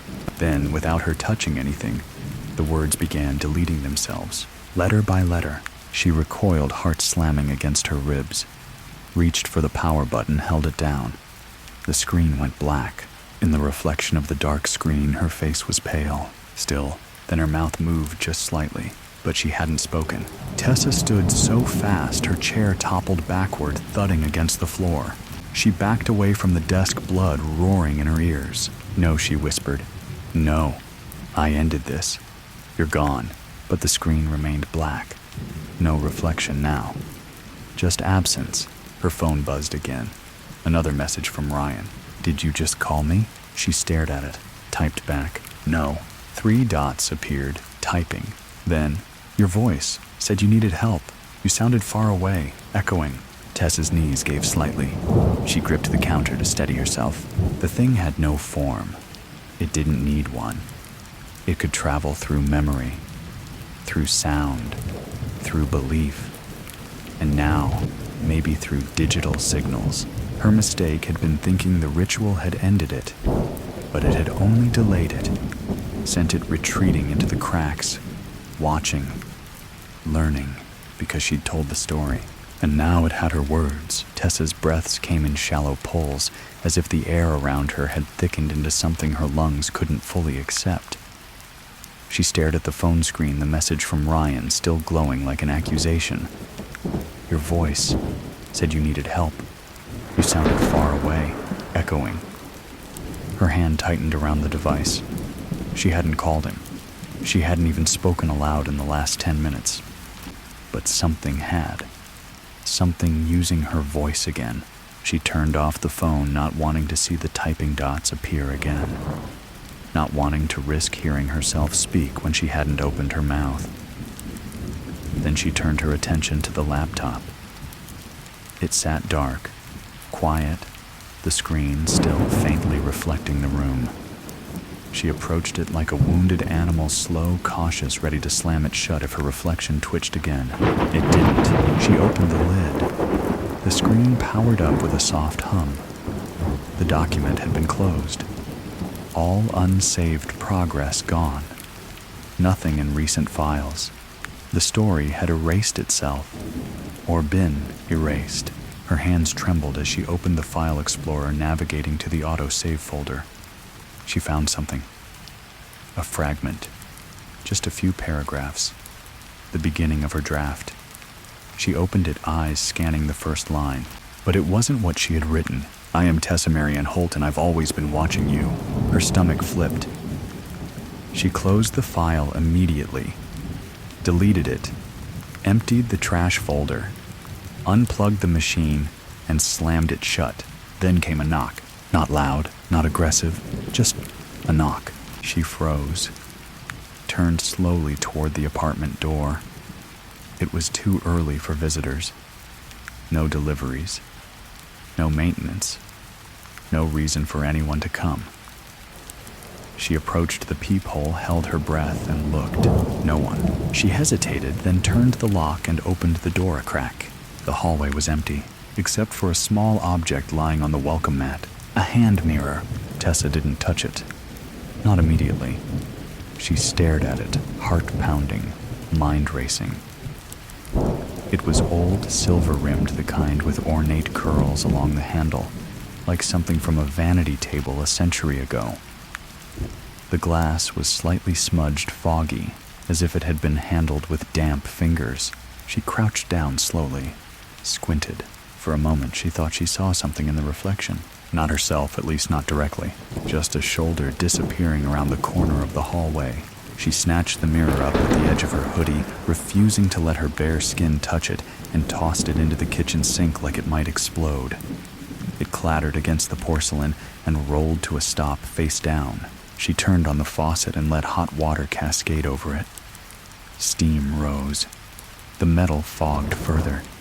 She stood over it, arms wrapped around herself, waiting, watching, but not flipping it. Then the apartment lights flickered. Once, twice. The bulbs held. But when she turned around, every mirror in the apartment, still covered by cloth, had a small, wet handprint seeping through the fabric, like someone inside had pressed out. Tessa's mind reeled. She backed into the corner of the kitchen, sliding down the wall, pulling her knees to her chest. For the first time since the ritual, true fear took hold again. Not just wariness, not just tension. Fear, because the entity had learned something she hadn't accounted for. The ritual severed her from the version in the mirror. But it hadn't destroyed the mirror world. It hadn't closed that door. It had merely pushed her reflection deeper into the dark. And now that door had been knocked on, and she'd opened it. Even if just a crack. She reached for the journal now, constantly by her side. Flipping again through the pages, she sought any mention of recurrence. Comebacks, second wave attacks. But the entries were all written under the assumption of one confrontation. One chance. One choice. At the very last page, after the symbol, after the call to tell someone who listens, there was a line she hadn't noticed before. A new line etched faintly in the margin, like it had been pressed into the paper rather than written. The first time it wants to be you. The second time, it wants to be everyone. Her pulse pounded in her ears. It had changed, adapted, and now it wasn't just about her anymore. The apartment no longer felt like her own. Every corner was too still. Every covered mirror seemed to exhale a little breath she hadn't heard before. Tessa moved slowly, gathering what she needed with mechanical precision. Her bag, the journal, her pocket knife, a flashlight, and the old Polaroid camera she hadn't touched in years.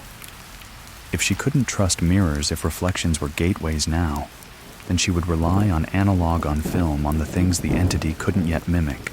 She tucked the camera into her jacket pocket. Then, one by one, she walked to each mirror in the apartment. She didn't uncover them, not fully. She simply tore a corner of the cloth back just enough to peek inside, and took a picture. The whir of the Polaroid's mechanics filled the silence, the image sliding out warm into her palm. She shook each one gently, then set it aside to develop. 7 mirrors, 7 photos. When she finished, she laid them all out on her kitchen table. 6 of them looked normal, dim, blurry, but nothing out of place. The 7th, her bathroom mirror, was different. In the background of the photo, faint but unmistakable, was a face. Not hers, a man's face. Eyes dark and wide, skin pale and stretched too tightly over high cheekbones. His mouth was closed, but the corners curled slightly upward in that signature knowing smile. Not ghoulish, not overtly threatening, just too calm, like someone waiting for her to notice he'd never left. Her skin prickled. She didn't scream. She couldn't. The sound wouldn't have felt useful. Instead, she pressed the photo down against the tabletop and slowly covered it with a dish towel, as if shielding herself from it would delay what came next. The entity was returning, but it wasn't hiding in her face anymore.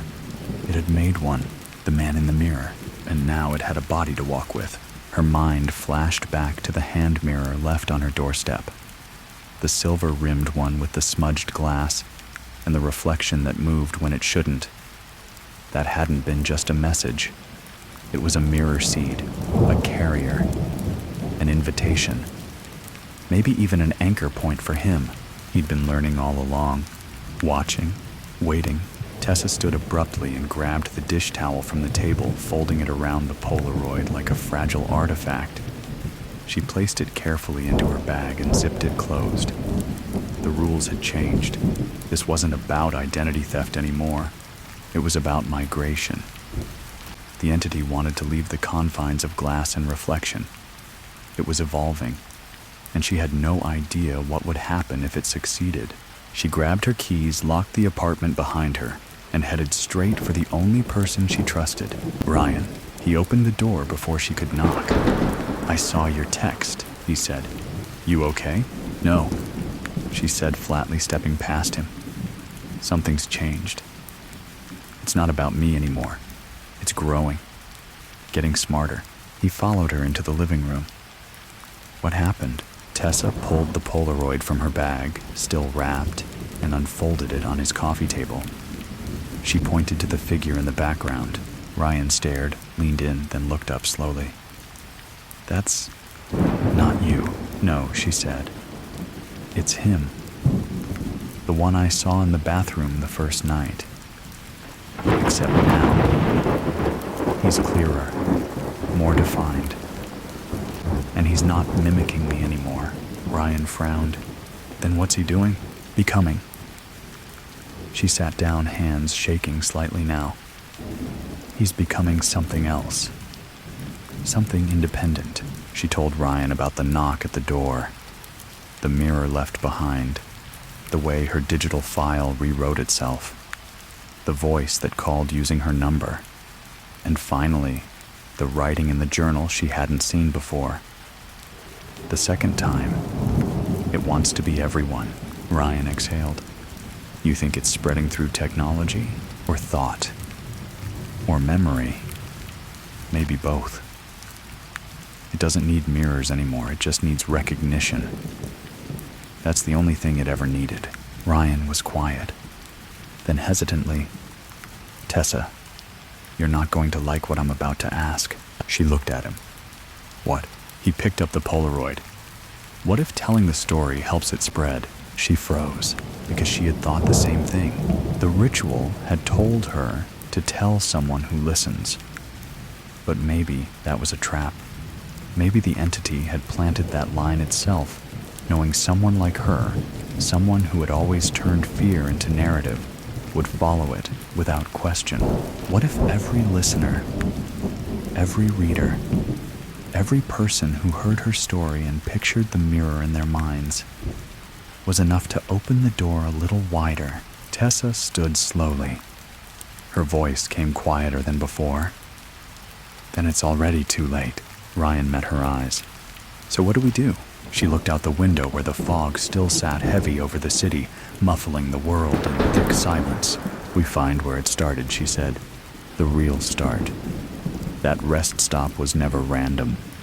He came from somewhere." Ryan nodded. "And we end it there." Her voice was firm now. "Yes, no more running. We finish it." The drive back to the rest stop felt like descending into memory. Every bend in the road tugged at Tessa's chest, not with nostalgia, but with that unsettling sense of returning to something unfinished. The sky above was colorless, a dull sheet of gray pressing low against the tree line. The highway stretched ahead, flanked by pine that blew into a forest too thick to let in the wind. Tessa drove with her fingers tight on the wheel, the old journal sitting on the dash, its cover worn soft at the edges. Ryan sat beside her, silent for the first half hour. But as they neared mile marker 217, the one she remembered vividly from that night, he spoke. "I looked up incidents tied to that rest stop," he said, his voice low, like he didn't want the forest to hear. "There's nothing official, but there are forums, posts going back 10-15 years. People talking about losing time hearing things in the mirror. One guy said he saw a hole in his own face. Another woman said she stopped there and found her reflection already waiting when she walked in." Tessa nodded, eyes fixed on the road. "It's a wound. That place. An opening." Ryan glanced at the map app open on his phone. "GPS says we're close. Exit coming up on the right." They turned off the highway and followed the narrow, cracked road through a stretch of pine. The further they drove, the more everything felt untouched. No signs, no fences, just wilderness closing in. And then there it was, the rest stop. Exactly as she remembered it. It hadn't changed. Still that long, low building with the humming fluorescent light over the door. The pavement out front was damp, even though it hadn't rained. There were no other cars, no staff, just the faint sound of insects hiding in the underbrush. Tessa parked. For a long moment, neither of them moved. Then she whispered, "I came here to pee." That's all it was. One stop, one reflection. And now, Ryan opened his door. "Let's end it." They stepped out into the thick, damp air. Each footstep felt muffled. Even the gravel beneath their shoes made no satisfying crunch. The silence wasn't clean anymore. It felt suspended like a breath held too long. The door to the women's restroom creaked open when Tessa pushed it. Inside, the overhead light still buzzed, flickering with the same strange rhythm. The air smelled of mildew and something metallic, rust maybe, or blood. She couldn't tell anymore. The mirror was there, large, cracked faintly in the upper corner. Her reflection met her as she stepped forward. But this time, it was different. It wasn't her. Not quite. Same clothes, same posture. But the eyes were wrong. Slightly wider, more expectant. As if the reflection was waiting for her to say something, to acknowledge it. Tessa didn't speak. She reached into her coat and pulled out the Polaroid, the one with the figure in the background. She held it up beside the mirror. The resemblance was perfect. The face in the mirror was the man. He'd fully crossed over, Tessa Ryan whispered behind her look. He pointed at the journal. The cover had begun to curl on its own. Pages lifted and flipped like wind was moving them, though the air was still. The final page opened flat, and a new line had appeared at the bottom. He's home now. Tessa felt it like a blow to the chest. The entity had never been trying to possess her. Not fully. It had used her memory, her attention, her willingness to believe. She'd become a door, the first to open wide enough to let him step through. And now, he was no longer trapped in the glass. He was here. Suddenly the reflection in the mirror grinned. Wide, unnatural.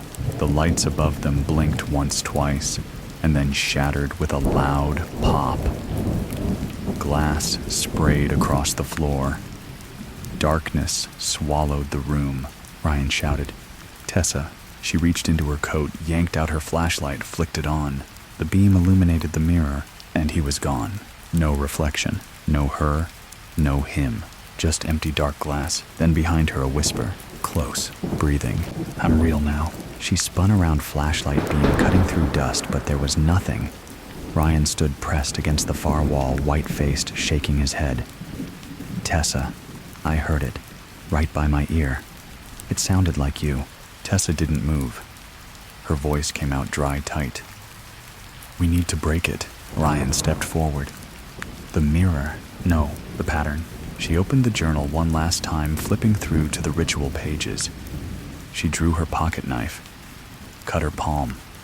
The wound stung blood welling instantly. She pressed it against the mirror. Her reflection didn't reappear. Then she pulled out her anchor, the concert ticket. She placed it beneath the mirror on the sink. Say your name, Ryan said, his voice shaking. But Tessa shook her head. Not this time. That's what it wants. Identity. Recognition.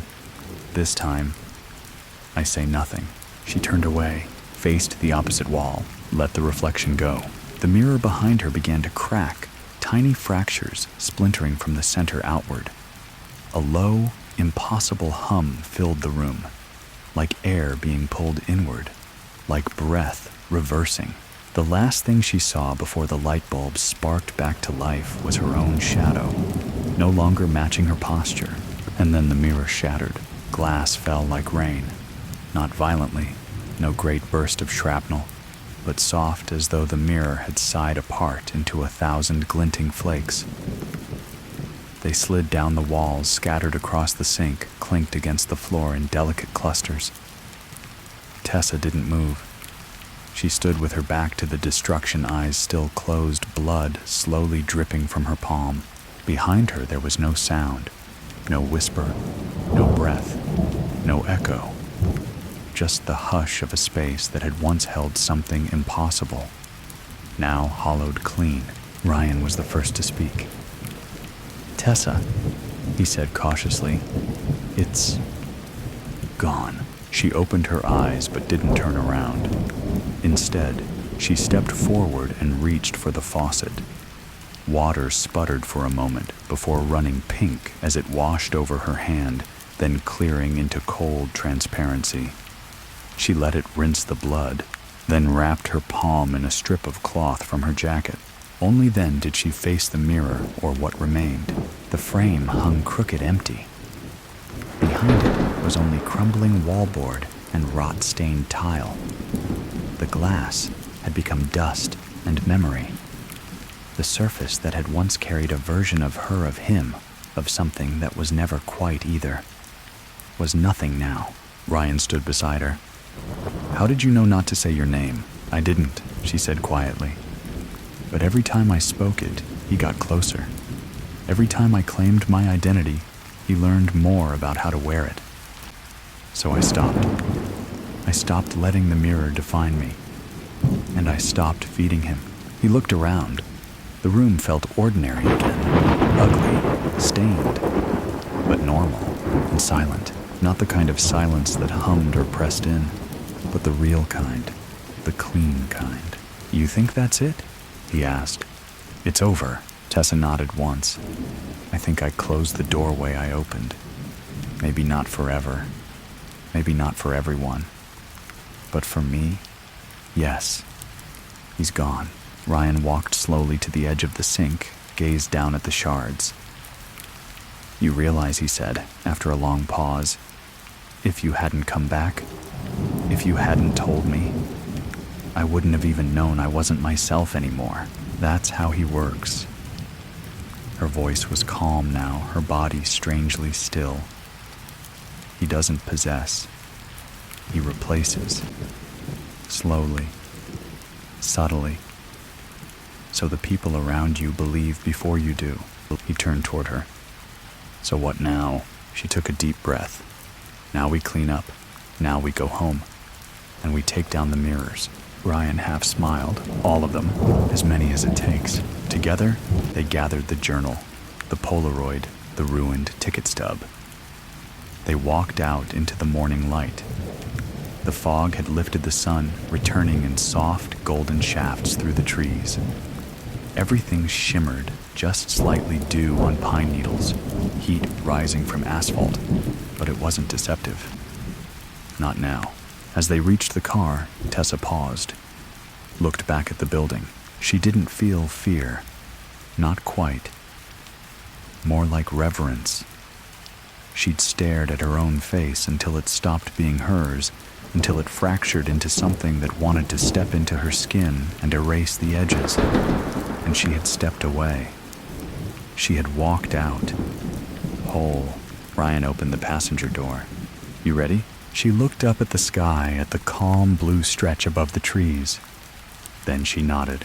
Yeah, let's go. They drove away from the rest stop back toward the world, away from the place where reflections didn't always wait for you to move first, where silence once whispered back, and in the small breeze that swept through the woods behind them, a single sliver of broken mirror glinted in the dirt. A hairline curve of glass, catching the light one last time. Then the wind carried dust over it, and it was gone. And now, we've reached the end. If you've made it this far, I want you to take a moment. Let your breath slow. Let the images fade gently from your mind. No rush, no resistance.